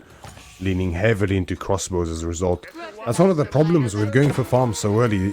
Even their cheaper cost now means that VortiX can't really afford to spend wood on units, but only on farms. So he has to lean into very wood inexpensive units like these horsemen. Of course, the crossbows costing no wood at all. VortiX looking for a place to stab, looking for some damage. He's gonna lose a knight though, just from town center fire. And meanwhile, MarineLorD's starting to secure those sacred sites a little bit more, adding in a tower there. These villagers running for their lives though. He might lose one, or he might get away with one. Okay, able to keep them alive in the town center, able to shoo the knights away. But they could get on that gold vein there, or they could just keep running by. Even better for MarineLorD, I suppose. Yeah, tower's now in place. I could see those getting placed with relics later on. Oh yeah. Yeah, this is a definite lean into the sacred side victory condition. But it takes a while, doesn't it? I mean, 8 minutes and 40 seconds is a long time for English TC to really start paying off. And when it gets to like 2 minutes, 1 minute left, you know, all it takes is really one push and keep that site constantly under contention. And suddenly, if you can't reclaim control as MarineLorD, you're definitely in for a tough fight from then on out. Yeah, but look at the army value right now. Doubled that currently. And keep in mind that 38 to 30 units, but those are Order of the Dragon units. Now, some of those, I believe, are scholars, but still. King goes down. A scary looking mass right there. We've got 11 Gilded Men-at-Arms, as well as a number of crossbows to go with it. Inspired Warriors not far out now for MarineLorD, and such a potent technology here for the Order of the Dragon. Even more value to be gained due to fewer units to be inspired, so you don't need as many prelates, and the inspiration is ever more powerful because of it, due to the boosted stats of these units. Incredibly potent army here for MarineLorD. He's going to look to keep up the pressure. I was going to mention that we need to get some blacksmith upgrades in for MarineLorD, but he's already working on it right there. The first one, piercing armor coming in. That's a lot of towers. Yeah, just all in on this. I mean, he knows that eventually VortiX's military will just be better, and his income will just be better. Already now we see a farm transition has been completed, and 2,000 food a minute for VortiX already. And it's going to be the Elsback, actually. Yeah, MarineLorD's just all in on these sites. He does not want to allow these to go uncapped. And, I mean, the Elsback, yeah, it's on the site, but it could even be a little bit closer. Yeah, he could get a little more with that. That's a little conservative given what you're trying to go for here. I'd put that puppy right up on it. Yeah, move that over a tile. You got a whole tile. You could put a whole farm right there. Yeah, I guess you might be worried about a really heavy landmark. It's a big landmark to put right there. And, you know, it's going to be hidden in the Stealth Forest for a while. VortiX is going to have to either scout this out or find out about it when he goes to decap the site. Oh, it's the closest you can be. Oh, without revealing it. Oh, good point. Cow telling me that is as close as he could put that landmark without revealing it through the sacred site vision. So you can see the tower. You can see that right there. It kind of pokes in the vision. This is the vision that VortiX has. He does not get to see this thing go up. There is some heavy mind gaming going on here as horsemen get onto the crossbows, trying to get on. Meanwhile, in come the men-at-arms. Crossbows on both sides trying to exchange blows. This could be dangerous here for MarineLorD. It's a very pivotal fight for sure, but the sheer bulkiness of these units with the Inspired Warriors, I mean, those horsemen do not last long at all. There's a heavy men-at-arms front line here from VortiX, but they are melting to these overpowered crossbows with the Inspiration Warriors. They've become so potent. I mean, the army from VortiX is just melting. The timing isn't there, especially with the Elsback having gone up. I mean, the food income is fantastic. Second reinforcement group of horsemen here. VortiX is keeping up production better than MarineLorD is, but the trading potential here for MarineLorD is way higher. The destroyed value tells you all you need to know. MarineLorD almost 3,000 ahead at this point, just trading so effectively with this way more potent army at this stage. And this is the danger of Order of the Dragon, right? Is that their units, they may not have as many numbers, but they pound for pound will beat you up. And again, spreading them wide is the way to beat them. But if they don't have to spread wide and just take a big central fight, more often than not, they will come out on top. And that's a look at that farm transition. It's massive, yes, but that's the kind of fight MarineLorD needs, right? I mean, taking one bad fight like that when you try to decap the timer and actually losing that fight, suddenly there's 5 minutes left, that's a very scary position to be in here as English, for instance, because, yeah, I mean, you're still scaling. You have most of the farms you need, but now you need to remass the army. Behind it, most importantly, you're also an age behind, so the second fight is going to be even harder than the first one, because your units are just worse, even way more worse than they were before, once those elite upgrades do come in. Very expensive, however. And looks like MarineLorD, I don't know if we got any elite upgrades, actually. Looks like it was straight into hand cannons, if I'm not mistaken. Maybe check on some of these units, but I don't think we had any. Maybe the men-at-arms, yeah. Okay, on the men-at-arms we have it. And then he's into hand cannons, yeah. He's got tithe barns coming in, so he's going to be getting a little bit of extra resources everywhere, which he really needs, because the fishing eco, as Cow was showing us, is pretty much spent. We do see as well, we got some feudal spearmen still out in the mix. That fishing eco now, though, is gone. Yeah, most of it is in fact gone. MarineLorD fully extended those docks even onto VortiX's side, so the income's still looking pretty good for him in terms of food. Of course, he still has all the organic food on the map to work with outside of fishing. That's going to be on the cards for him now. Berkshire placement by VortiX here on the front, but I mean, it kind of touches the site.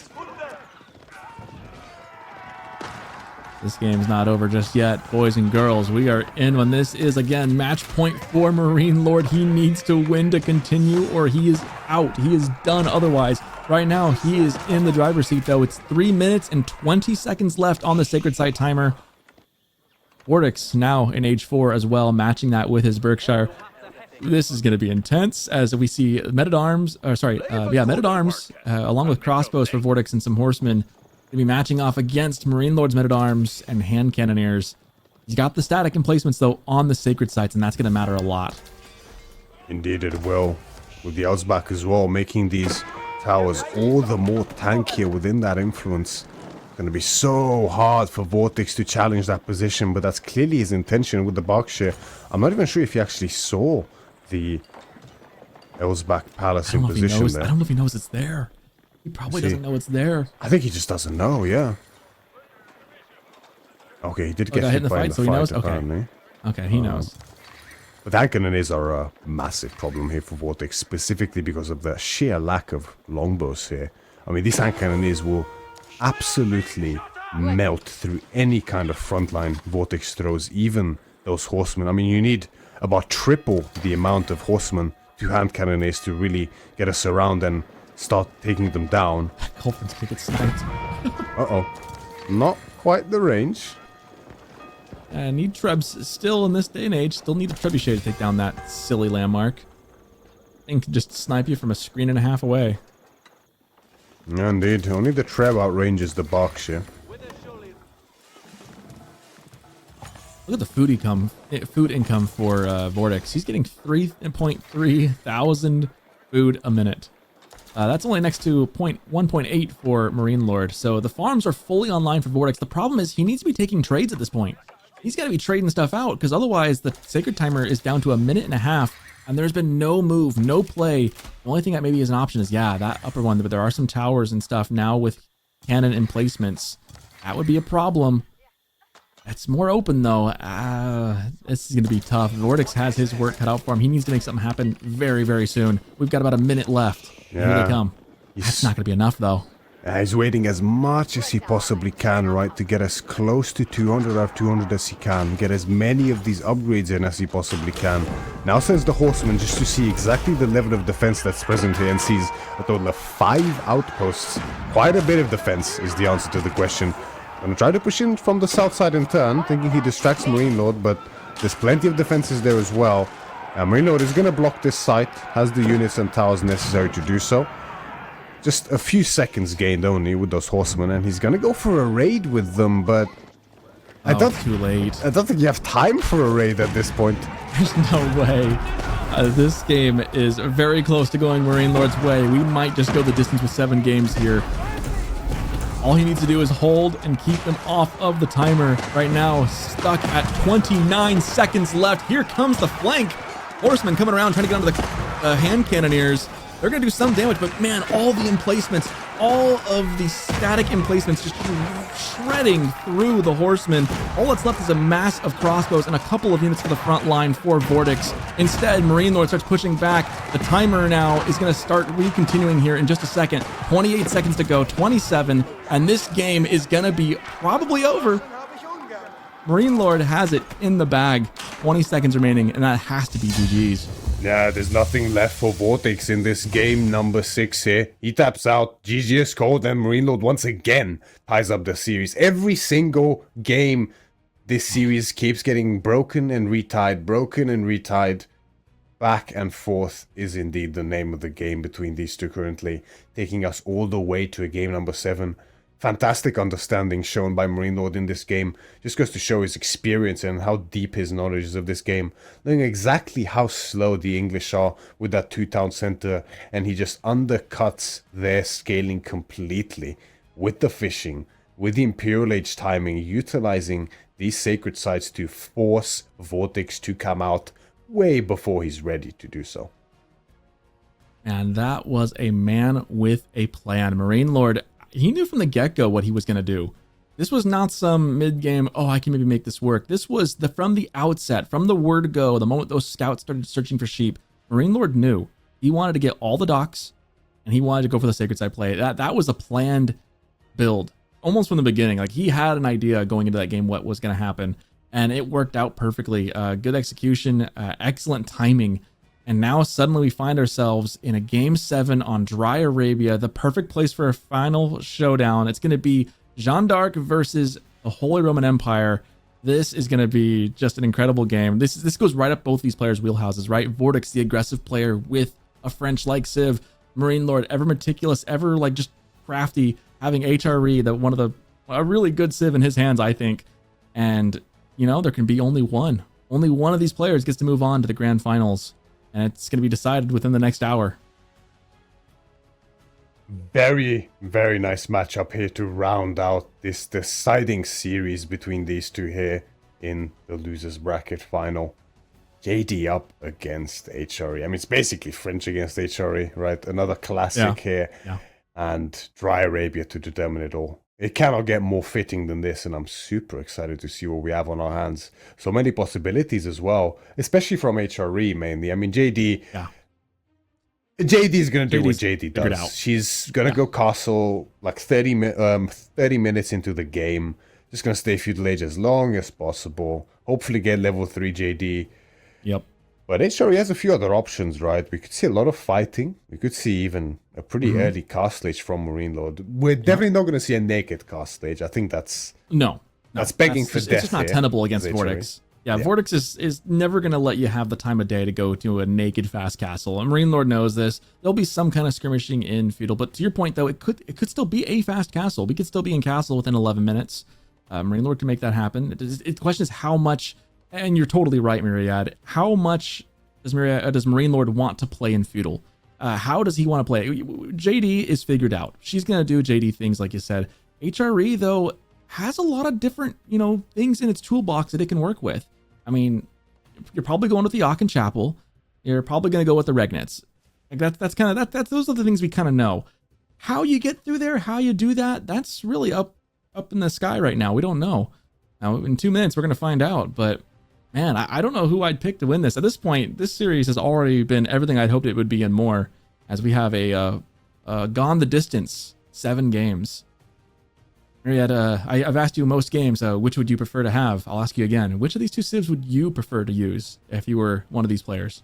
Now, this is a tough one because these 2 are quite close now, I would say. I mean, most people would have HRE as having the slight edge, and you can make some great arguments for that. Fantastic early game economy, ability to set tempo with something like horsemen and spears, especially using mine work, though I don't think MarineLorD often tends to go for the mine work. And, spear horseman up against something like French is fantastic. It can do very well and forces the French to stay on their toes early on. So fighting feudal isn't always terrible up against French. But the key detail with JD is that it is way worse to fight feudal against JD. because Yeah. every unit that dies next to it is gonna give XP. And I mean, even nowadays, it used to be way worse near release, but if JD gets level 3 in Feudal Age and you're still Feudal Age or your Castle Age with barely any army, that is such a scary timing, Sokoton. It is. It is. It's gonna be really interesting to see. I'm excited. I'm excited for this one. I genuinely have no inclination as to who I'm leaning towards at this point. I've been impressed by both players today. VortiX. I mean, this is VortiX's what 13th game today.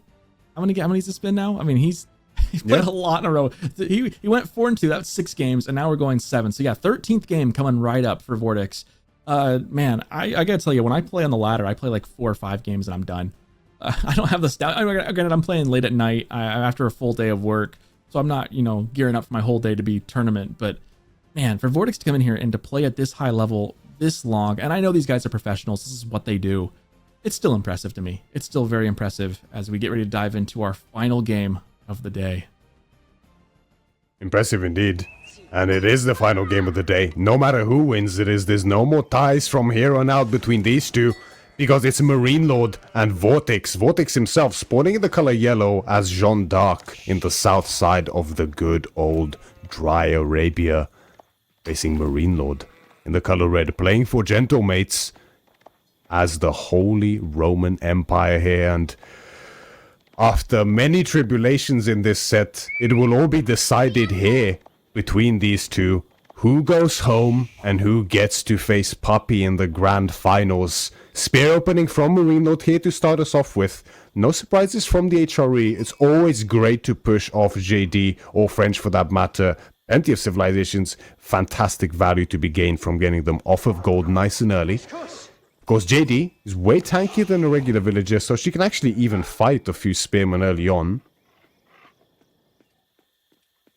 Yeah, she could. This is not as easy a push as it would be into like the classic French, but it can still be really effective.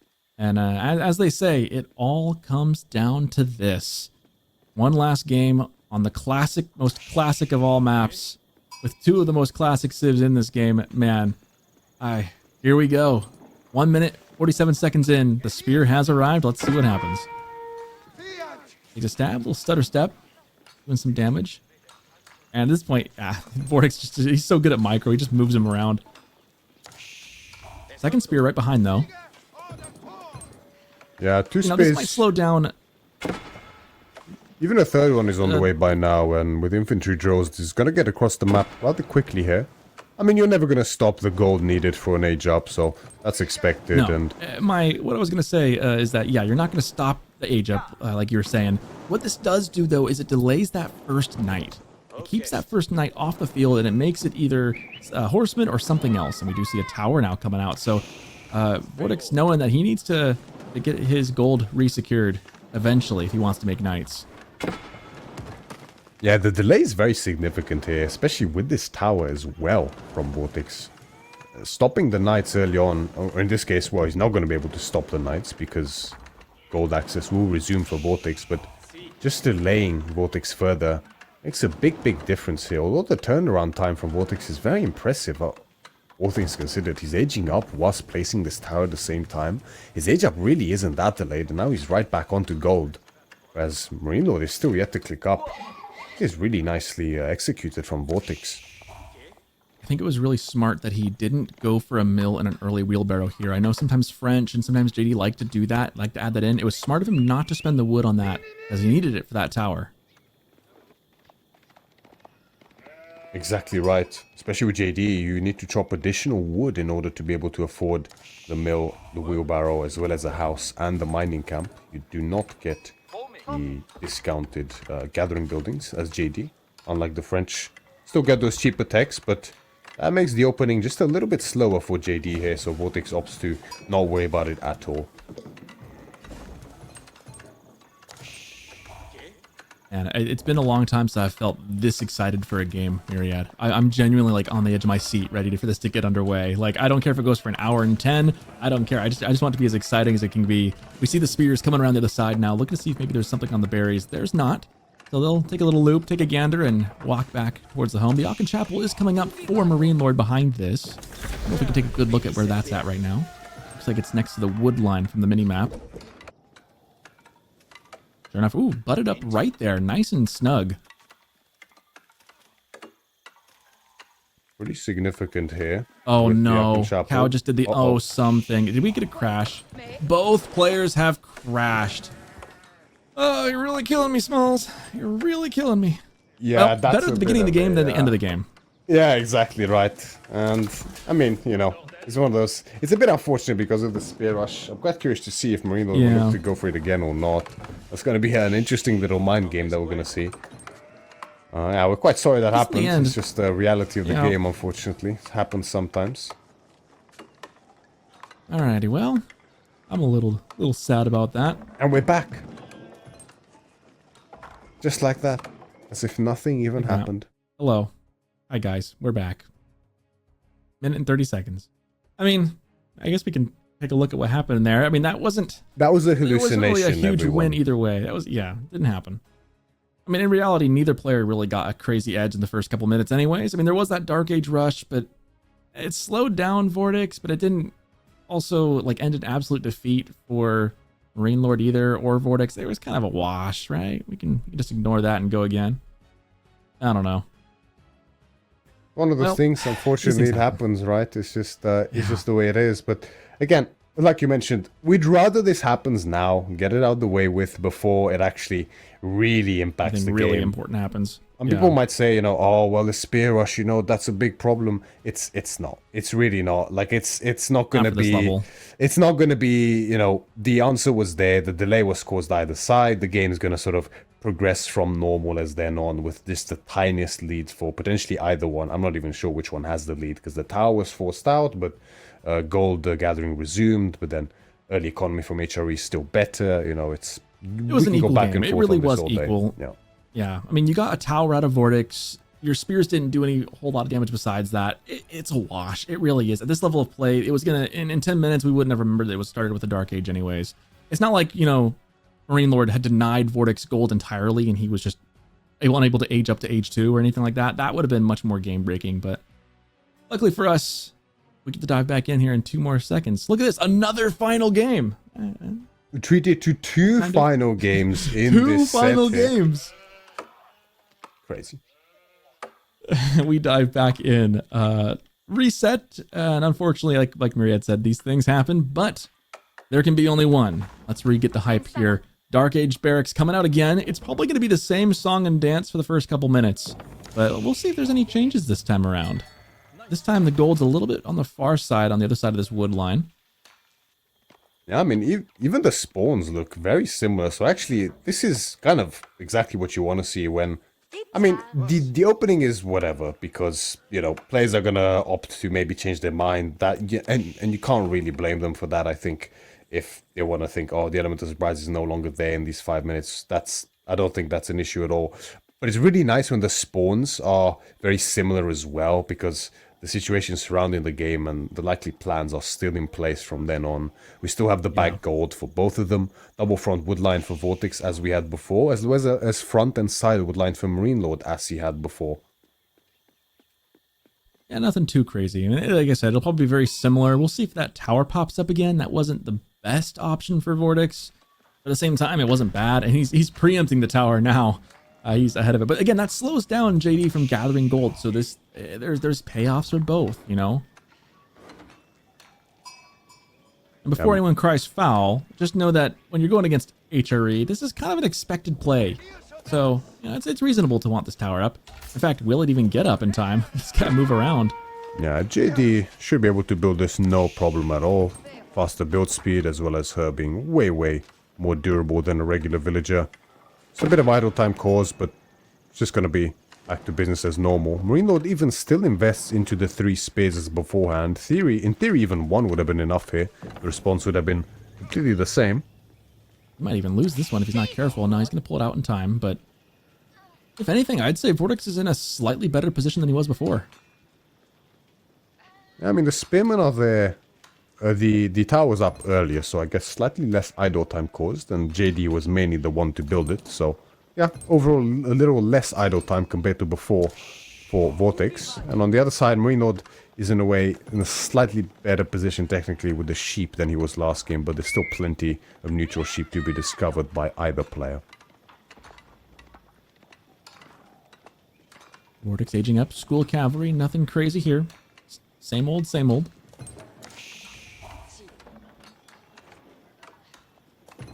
There should be Archon-Chapel again here for MarineLorD. Issue is that if he wants to go for the wood line, this is one of the issues now for MarineLorD. The wood line is slightly more forward than it was last game. Yeah. So he might... optimal place would be next... there. Yeah, next to the berries kind of, behind yeah, the between wood. the berries and the wood. That's where I would put it. To get the full value though, like... I mean, he could put it just 2 towers away, and then with a mill he still gets all the berries in influence as the villagers come to the mill to drop it off. You could place it 4 towers out, but that's quite greedy. Yeah, it's only going to be 2. I think that's about the right spot. Last time, keep in mind, he had it butted up right next to the town center. So this is a fine placement. I mean, again, in about 10 minutes, this is all going to basically be a wash anyways. I don't think I see anything that's too crazy that's going to affect things in the long run. Sheep split slightly in favor of MarineLorD, but there's still 5 out there to be picked up. Indeed. School of Cavalry. No wheelbarrow as we're aging up here for VortiX. There's going to be night in production straight away and a delay on the wheelbarrow. Could this potentially even mean pro scout from him? We'll have to see. I mean, he is a little bit short on sheep, so it would be a worthwhile investment, right? Because he is going to want sheep, or he needs food in his TC to kind of sustain what he wants to do in Feudal Age, which is going to be get aggressive. So I actually think going pro scouts could be worthwhile. The tricky thing is you can already see, yeah, MarineLorD is using those spears to kind of herd the deer back. He knows what's coming, and he wants that food for himself. Yeah, the closer he can get these deer, the better position he will be in later. Even if VortiX doesn't go for pro scout, he's being closer means that MarineLorD has an easier time defending them when it comes to it. He's going to bunch them up and a simple little mill, and there's going to be great gathering efficiency there. I like that use of the spearmen. You know, it's really good. When you have units, the worst thing you can do is have them sitting in your base, sitting on their hands, right? You want them out and about doing something that gives you value, because you spent resources into those units. You want them to give you resources back, essentially, right? Otherwise, you've been better off making a villager. Keeping them in your base doesn't do much. Using them to, you know, herd deer, do little things. If you have the micro for it, that's just more value. Could be significant here, right? Obviously, it's a non-issue at this point, but just look at VortiX's gold spawns. The tower there would have been pretty disastrous, I want to say. Oh yeah, all 3 in a row just like that. That would have been rough. Looking at professional scouts, and sure enough, there's the click up. This is for MarineLorD, though.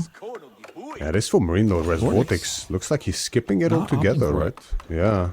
Opts for the specialized pick, excuse me, as well as double broadaxe. Wheelbarrow should be coming in quite soon, but he's going to pepper in these economic upgrades as he can between night production. Now has the 3rd one in queue after 2 upgrades. But MarineLorD going for pro scouts when VortiX as JD doesn't is a bit scary, because you're going to need a lot of units to actually protect these deer, which looks like they are both forward here for MarineLorD, so that's going to be a bit of a tricky thing to get for him, especially considering he is against JD here. Going to be way more potent early on than French in these fights.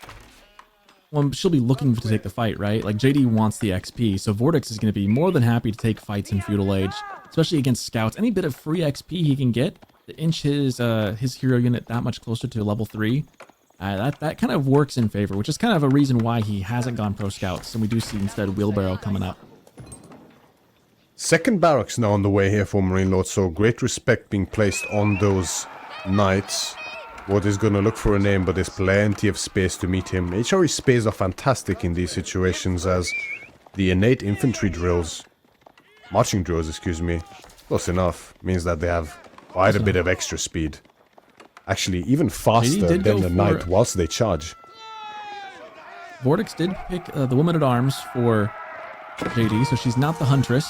So she does get right there, that splash damage. She can really clean up some spears if she gets in the right spot. And meanwhile, I love this from VortiX, attacking on both sides, dealing with me up front, and then I'm going to go raid you behind as well. as a couple villagers go down. Some early value already for VortiX. Needs to be careful not to lose JD though. This is one of the things, like high risk, high reward. Like she can do so much damage, but don't let her fall. Getting another good splash damage attack right there. But getting a little dicey. There's the archers. He desperately needs those. It's a really good start here from VortiX, I have to say. I mean, getting good damage on those spearmen, a few XP points, and 2 villages behind this. I think he did lose a knight, it looks like, or potentially archers, because the destroyed value is quite comfortably in MarineLorD's lead. But I didn't see a knight go down. Spear goes down with a splash attack, so getting a little bit of XP now. The knight did go down on the woods. Yep, right there. Okay, that makes it less good. You can take one knight loss. One's not great. You can take a loss like that, but you don't want to be dropping too many of those knights, because suddenly you end up in a lot of debt, so to speak.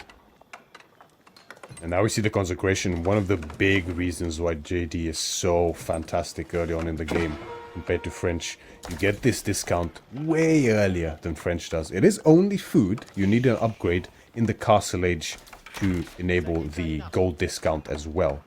But the food is the main problem in the Feudal Age, and having access to cheaper knights, definitely significant. 55 wood cheaper here for VortiX per knight. Massive cost saved for him. Now on the boar as well. Survival technique's not in yet. That should be on the cards for him quite soon. Just have that specialized pick, though, kind of to your point about how the gold's not discounted. So he's going to get that gold a little extra boost by the specialized pick, getting those eco upgrades. On the other side, MarineLorD doesn't have any upgrades of his own. Looks like he's just kind of making some military and waiting for, well, I guess his big eco upgrade really is the professional scouts. Getting those deer in while he can. Yeah, and with that little early skirmish he took, he brought himself the space needed to bring in that southern deer pack.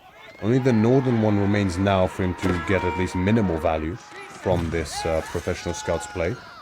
Horseman will look for reinforcements, find an archer, but take an holy smite in turn, dealing quite a bit of damage, but none fall. Even those horsemen give a lot of XP over to JD, but he does spot a crucial detail. He sees the boar completely undefended by any tower. Again, I say this every time I watch a French game or JD game. You want to slow them down? You don't like having knights in your base?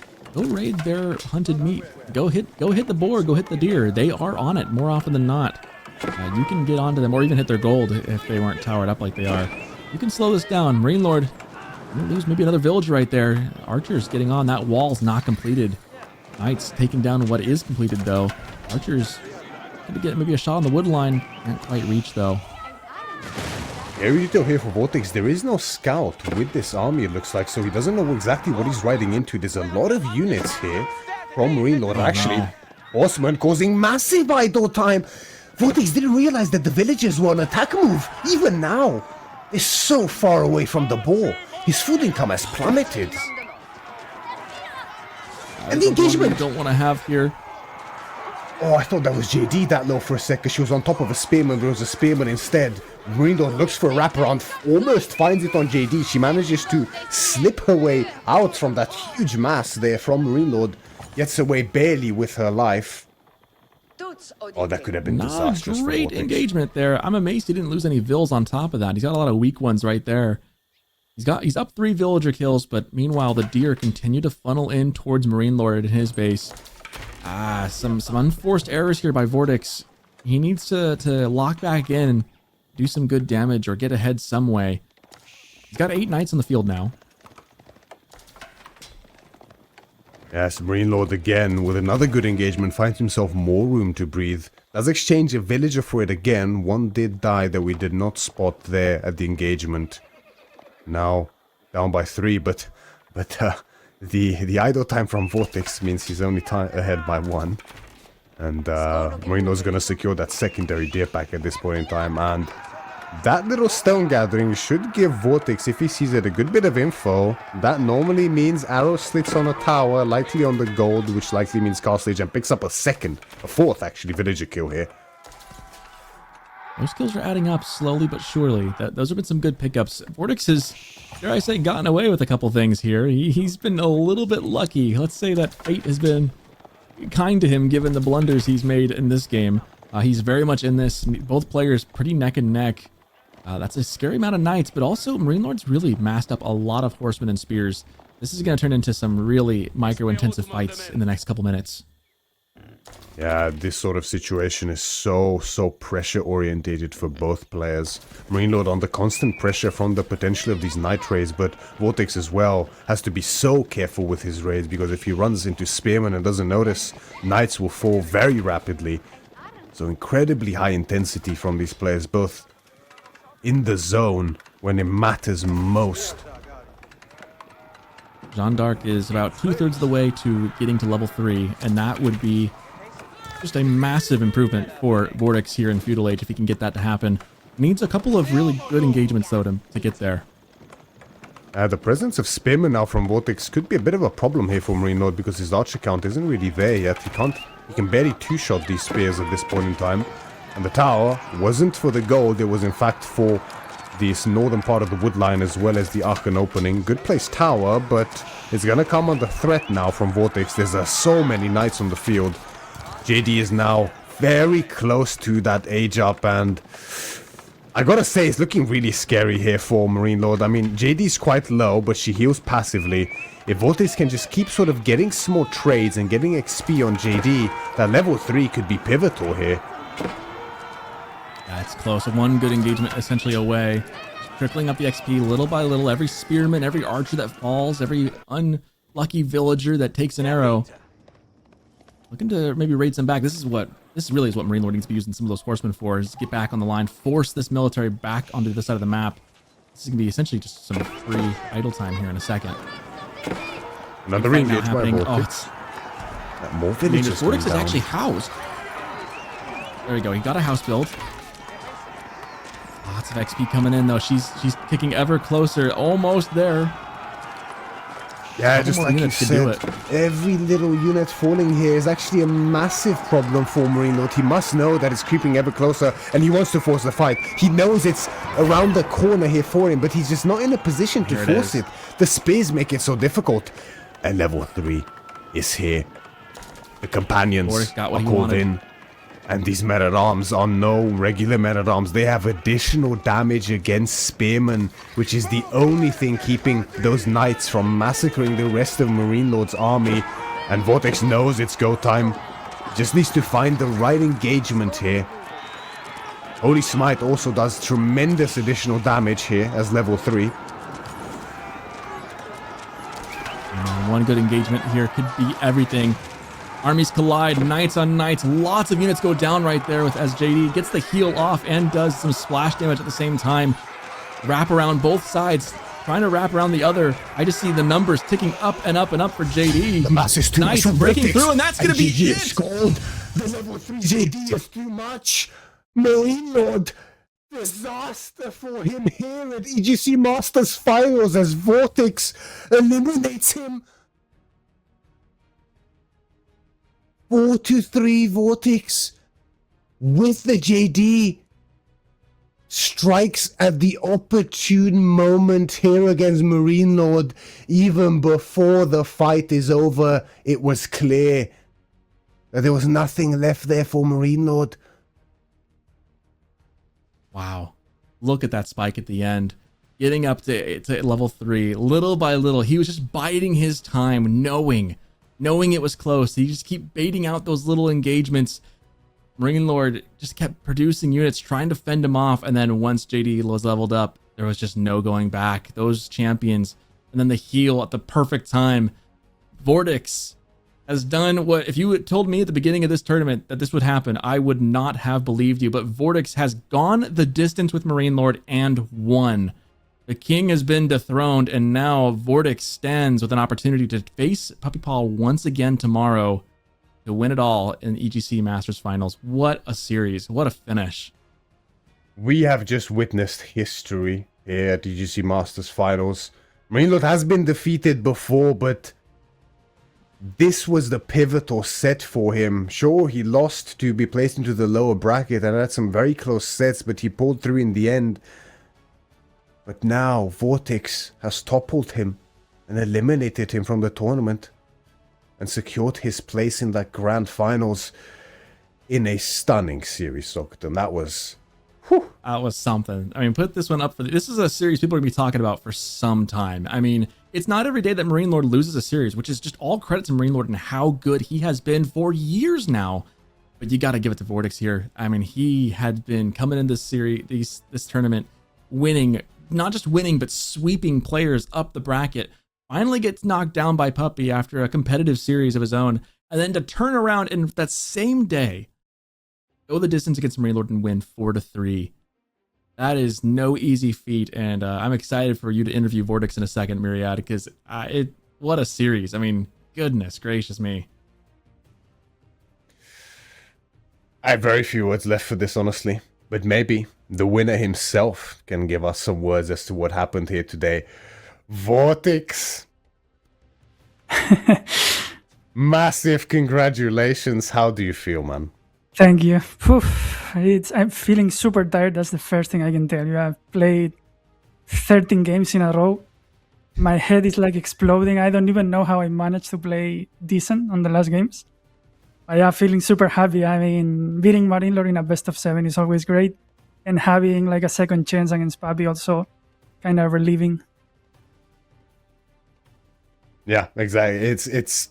I can only imagine how you feel, right? You know, I've been through those long hours myself, but at this level, it's something else completely. It was so much on the line. But yeah, absolutely massive congratulations. I know you're probably eager to get off, so I don't want to keep you too long, but there's been some amazing moments in this set, and I mean, let's start at the beginning, right? I mean, the Delhi Marlins matchup, such a back and forth matchup, I find, and what a great map to showcase it as well. You looked really strong there early on, right? With taking a great fight there, the center sacred side, and getting a few of these raids in as well. But that Castle Age turnaround time there from MarineLorD, maybe he had the sights for too long. Where do you think it went wrong here? I think the biggest problem in this game was losing the villager that's supposed to build the pit mine. And that's, I think, because of me making a stable before barracks, which is probably greedy in this map, because the big gold is like super far away, right? So you need early donsos if you want to make it. I went for the greedy path. I lost my villager before building the pit mine. I think from there it's kind of downhill, but honestly, I think I did okay. I sniped a few builds, maybe 2 or something, even though I probably was like 5 behind, right? Because I idled my TC, so probably not the biggest deal. But yeah, he played that game really well, I think. I think I had like a decent fight on the center at some point, but it just felt like he was so ahead all the time. Yeah, the TC idle time is something that comes up a couple of times through this. It's something we're gonna ask you about, but it's something that happens in these high pressure situations, right? The thing is, yeah, we need auto villager queue like in Mythology. That's what we need. It could definitely help out. The thing is, like, it's significant, right? Because it saves your attention span to be spent on so many other things, right? It's somewhat significant, I would say. Do you agree or not? Yeah, I think so. I actually really like the idea, but obviously I'm kind of biased because I always idle my DC. But I think it's awesome. Like, if you don't have to queue villagers I mean, who likes to queue villagers every 20 seconds, right? There's no strategy there. I think you just want to play the game, play the map, and not lose because you forgot to make 4 villagers, like I do. I'm willing to agree with that one. I mean, if something extra is given for us attentions, it's one of those things. We'll go to the second game now, because obviously you get the secondary map pick there after losing the first one. We had Sengoku Daimyo up against French, and is this a matchup that you planned? Because Sengoku Daimyo letting them through on what is arguably their best map as opposed to China, right, to Bandao, it makes sense. But how did you feel going into this one? Because obviously it's a bit of a new matchup. Yeah, I think it's the first time I've played the matchup, actually. I'm not even kidding. I don't think I've practiced a single game French against Sengoku. But I don't know. I feel like if you let Sengoku do what he wants to do, he's going to be really strong. But I think with French, you can just, look for raids everywhere. So my plan was just, it's Pigeon view. There's not a lot of view because of the forest. So I'm just going to try to raid a lot and try to win like that. Shinobi is kind of nerfed, so it's not a big deal, I think, against Knights as it used to be.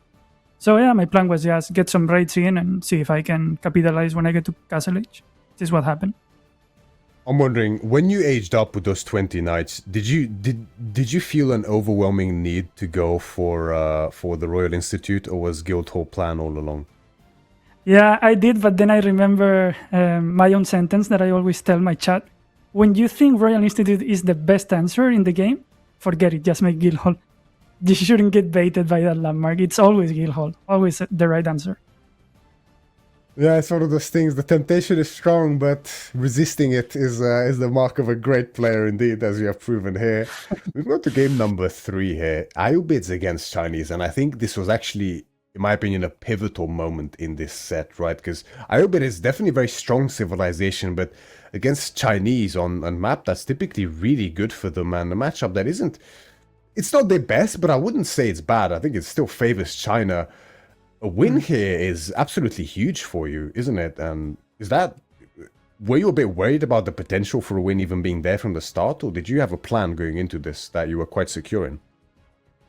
Yeah, I mean, I had the plan, which right now the meta is pretty much like just make some dervishes, just make the dervishes on feudal, and then just try to H up and make some pressure. I had that back goal, so when I saw my spawn, I thought I have a good chance to actually get away with going fast castle. And then he, I don't know, I think he played the correct answer, which is going fast castle and making knights yourself. So yeah, I don't know what went wrong for him. Maybe the composition, maybe he made too many crossbows. And then I actually at some point switched into Desert Raiders, and he didn't have like a single archer. He only had knights and crossbow, which is the fight we're seeing, right? I think that's the point where the game started going wrong for him, because he didn't have an answer to Desert Raiders. Yeah, and the food started running out, and it all sort of goes downhill for him from there if he can't secure it. Do you think the relics played a significant impact here as well? Because that's always an interesting thing for Ayubids in this kind of a matchups, I think. How significant is the relic split for this matchup in particular, for instance, you think? I mean, yeah, I think if you get 5 relics, it's super good for you. I mean, China has the taxes, so it's not that big of a difference, but I think as China you should at least deny 1, right? The one next to your base. If your opponent gets 5, but then he can abuse the market, right, and make more units than he should. So yeah, it was kind of weird how he let me get all the relics. Maybe he wasn't scouting my dervishes when I aged up, so he then knew which ones I would take. I don't know, that was a bit weird. Moving on to game number 4 here, we have Jushi up against Mongols on Kawasan, and it's a bit tough here because you were forced into a pick your poison type of situation, right? Either KT or Jushi, both really tough saves, I think. I'm sure you would agree, but maybe you disagree in this case. You opted to go face Jushi instead. Do you think KT is stronger here than Jushi, or what was the reasoning behind that? No, I don't think it's stronger, but Sushi is also good in land maps, and KT is not. So I thought I'm going to have an unfavorable matchup no matter what. So let's just deny a land map sip. And that actually paid off a lot in the end, because I think that's actually what made him have to pick HRE on the last game. It's very, very true and greatly thought out, actually, I have to say. Because, yeah, I mean, it's a really tough matchup, isn't it? You obviously went the aggressive route, which you've seen Lucifron do as well, exercising some ignorance towards the water there and just going ham and trying to find a lot of damage. The potential is there, but I'm guessing it's the timing is just very hard against a very tempo-based civ like Jushi, right? Yeah, I got debated by Lucifron. Now I think against Sushi it's always hard, right? Like normally I would go water, but I think against Sushi, if I just go water, he can just make the garden on the center, and then he goes water himself. There's no way I win. So I just thought I would try something upwards, see if I can cut him off guard, but not really. And that obviously tied up the series again, 2-2, and takes us to another tiebreaker into game number 5 on Lipany. That was Golden Horde for you up against MarineLorD's Abbasid, which MarineLorD won before against Anatan. Anatan, I think, opted for a fast castle play there into the Kipchaks, but you had a different idea in mind. You just wanted to kill him. Yeah, in fact, I wanted to make Rampush. That was my plan all along. But then, I don't know, at some point I was like, where am I even going to Rampush? Like, I can only pressure maybe his barracks and stable and stuff, but that's not going to do anything. So I was just improvising this game. I think I only won because he misread the game and he didn't H up early enough. I think it all comes down to that. But yeah, surprisingly, I don't know, even if he had 2 TC, I could keep up with the eco without actually doing any damage early on. That's interesting. Yeah, I guess that early boar find there in the center was a really nice perk, right? Able to expedite the food income quite early and exceed the numbers, keep him under pressure, then find that good age up window. That was definitely good, because it becomes quite difficult later on, I imagine. Even the Golden Horde scales quite well. And then Frisian Marshes, as you're in the lead now, 3-2, and you opt for English up against MarineLorD's Order of the Dragon here. And I kind of predicted this matchup happening. I thought we could even see 2TC from either of you, but MarineLorD opts for the docks instead. And yeah, it just feels like, you know, I would say you didn't make any mistakes this game, really. It's just, it just takes so long for that economy to kick in for English against mass fishing on every single pond, pretty much, by MarineLorD, and then the sacred side priority, right? Did you feel like you had potentially a window here to contest and maybe get yourself back into the game? Nah, I just I ran out of sieves for this map, so I ended up playing English, which I hadn't practiced at all. So I was just improvising, really. I don't know. I thought maybe if it can go to Imperial, my army can contest his army in Imperial. But then I saw like a window for maybe making horsemen and going for like a surround on his army, because he was making a lot of crossbows, but it was just a really bad idea. Just awful game. I want to forget that one as soon as possible. Do you think English has some potential here on this map, or is it really just a case of there was no other option really, and English shouldn't really be played here? I mean, maybe with dogs. For sure, what I made doesn't make any sense, I think, especially if you are playing against a ship that has good eco when they go on water. But maybe with 2TC, definitely not. Sorry, maybe with dogs, but definitely not with 2TC. That then again tied up the series 3-3 and took us to the final map here. HRE up against JD, and the matchup I think is quite close in theory. Obviously, HRE has that fantastic early eco injection with the Aachen and the inspiration. But then I think, honestly, I'm curious if you agree with this. I think JD is one of the scariest feudal civilizations in the game, and I've held this opinion for a long time now. The ever-looming threat of every trade being exponentially worse because of the build-up of XP, then culminating with level 3. It's really scary to hold this if you're not Castle Age, you don't have a crazy mass going for you. Was that your intention all along, to find this type of timing to finish him before he can age up or as he ages up? Yeah, basically, I don't play a lot of JD. I think no one does anymore for some reason. I guess it's not that great.